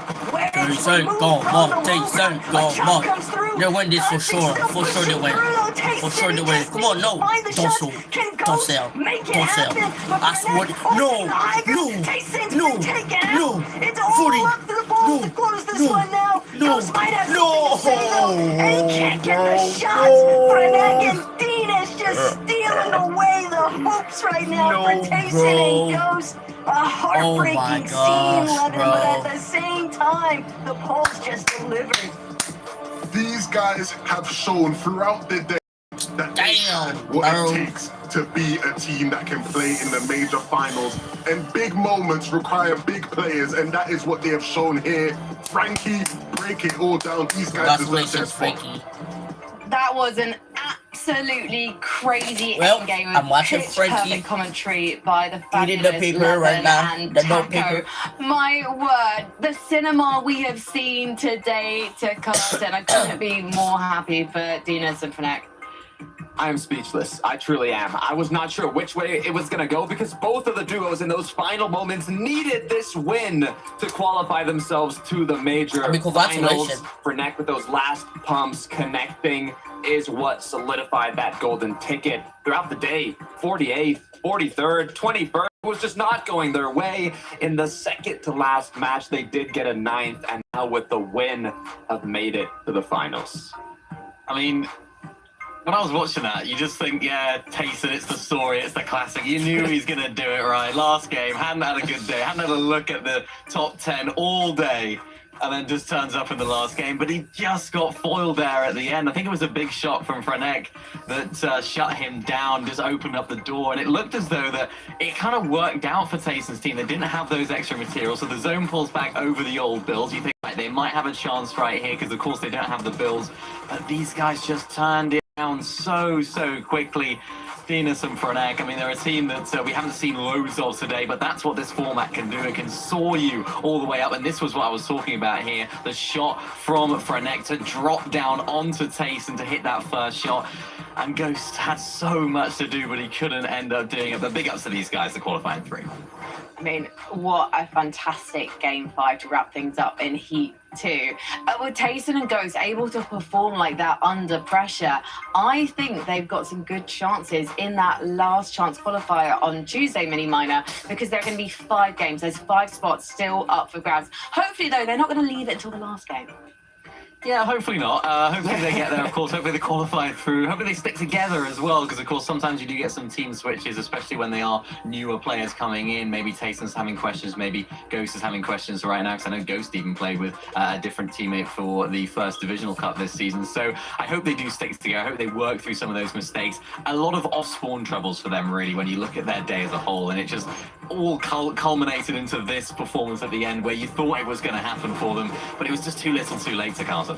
Yeah, I mean, even leading up to this, you know, their expectations weren't at an all-time high, and it was a difficult drop being contested not only on their spot, but from the west side especially. They finally were able to make it to an end game. They did not disappoint in that end game until the final moments, where they weren't able to close it out. So, you know, I'm hoping that we see more of them in Last Chance. I mean, you can see how confident they were playing from height. When you talk about experience, I mean, Tayson, one of the GOATs of EU, competitive now in a bit of a rough patch. It's all going to be up to the Last Chance qualifier for this team if they end up playing together, Minnie. He'll be back. Tayson will be back. I talked about it at the beginning of the day. Had a bit of a rough patch in duos, had those random run of 15th places. They had 3 or 4 or something in a row, and bounced back from it in trios. So hopefully he can do that on a more smaller scale now and bounce back in the next few days, because that's when they're going to be playing next. So a quick turnaround for them, but I'm sure they'll do it. The thing that's interesting about this, I think, is maybe if it was Major 1 last year, maybe they wouldn't be looking to change duos for the Last Chance qualifier. I mean, you've got so little time, but also there's another couple of majors to qualify for global championships. 20 spots for EU are on the line for Major Summit 1. Everyone wants to go to Düsseldorf on the 30th and 31st of May. You can't get there if you don't qualify for the grand finals next weekend. Let's take a look, though, at who has qualified. Starting with our Victory Royale winners, let's just remind ourselves, Cheaton and Janez getting it done in one at the start of the day. We've got our Spanish duo, Takata. You were celebrating them taking it in game 2. That I was. Scary and Sayaz, they got the job done. Also, we have more very big names that made it through. I'm excited to see how Reason and Noah perform. I mean, Reason being a German legend, hopefully gonna have the shot to play in Germany later this year at the summit, but they still have to get the job done in the major finals.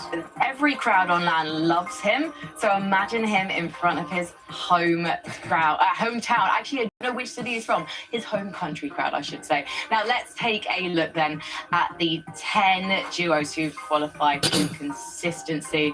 And there you have it. Kandri and Ju, it's not a... Oh, hang on a second. I apologize. We're looking at the standings. I'm so sorry. So let's actually look at Swizzy and Pixie. It was inevitable in 6th position, and then let's cast our eyes down who made it across the line. And there you can see in 18th position, Banya and Watts did not mini minor.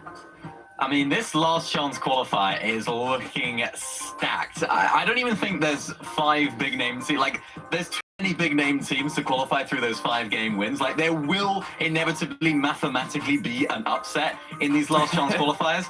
And even talking about like switching up teammates, usually when you do get into the last chance qualifiers, the pool of names of which you might want to switch with, it's not that strong, it's not that talented because all the big teams have already qualified through. But there's so many big names to Carter here that are yet to qualify through. So it's going to be an absolute banger. And we're only in Heat 2 here. We still got Heat 3 some more. Yeah, it will. Look, I also want to shout out Dandy Puzo and Werix. They went up 11 places, putting themselves in a qualifying range through consistency. We saw them in the first match of the day. They got 2nd place. They were just outside of getting that Victory Royale to qualify. But then after that, 30th, 28th, it was all downhill for them. It was looking like they weren't even going to make it, but they got 3rd place in this last game, jumped up on the leaderboard, and did make it in through consistency. So shout out to them. Can we also just quickly give props as well to Rigby and Louis, the Mont Blanc boys? We did a little bit of research, a bit of Googling. It turns out they seem to be from the UK, mini minor. Yeah, from the UK. Also never made a major final before, so I always like to see players that are making their first major final. So it's nice to see the UK represented as well. So yeah, big ups to those guys, really happy for them. They had a really solid sort of start to the game, or starts the day and end to the day, so they look really strong today. Yeah, I don't think I'm going to have a good end to the day, guys. Why's that, actually? Yeah, Remind the viewers, why did you tell them? Why did you let them know? So I'm not making it to the top 15. It starts with an S. Maybe go with an R. What's the correct technique for this? Because I'm just gonna source this out. Actually, you know what? Oh my god. Anyway, it's really actually not a great idea to put a hot sauce directly on your finger. While I just source this up, I've actually got an announcement for you guys watching at home, so I'm just going to stall the inevitable just for a moment to tell you that Fortnite has got a new map, new weapons. Elite Stronghold launches on the 20th of April, but Elite and Reload rank players can grab a duo right now. Ask your mum if none of your mates are around, and you can drop in and get early access. And it's actually open right now until 11 p.m. Central European time, 6 p.m. Eastern time. So go feel like you're part of an exclusive club and help Epic test those servers and get things ready for the 20th of April. I can't wait to jump into that one, even though Mini Minor constantly refuses to play with me. So I'm just gonna... Well, I mean, yeah, you gotta get to, I mean, all right, let's get to the I don't understand why the chili sauce is there. Why have I done this to myself? What is the technique? Is it just to like do it as small as possible? I don't think anyone's ever done this before. I don't think there's a technique. I can actually just... This is like... Okay, if I do it really small, I can just swallow it in one, right? By the way, if you can just get in touch with Resub, because Levin might have to host the show tomorrow.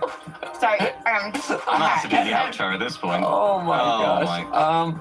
I've actually... Oh my god, it's stuck in my throat. I have done it though.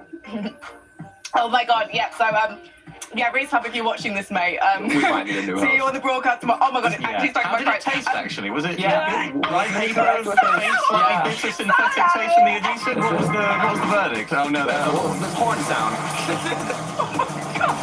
I'll be right back. Jesus Christ. Bye, chat. Have a great day, y'all. Peace out.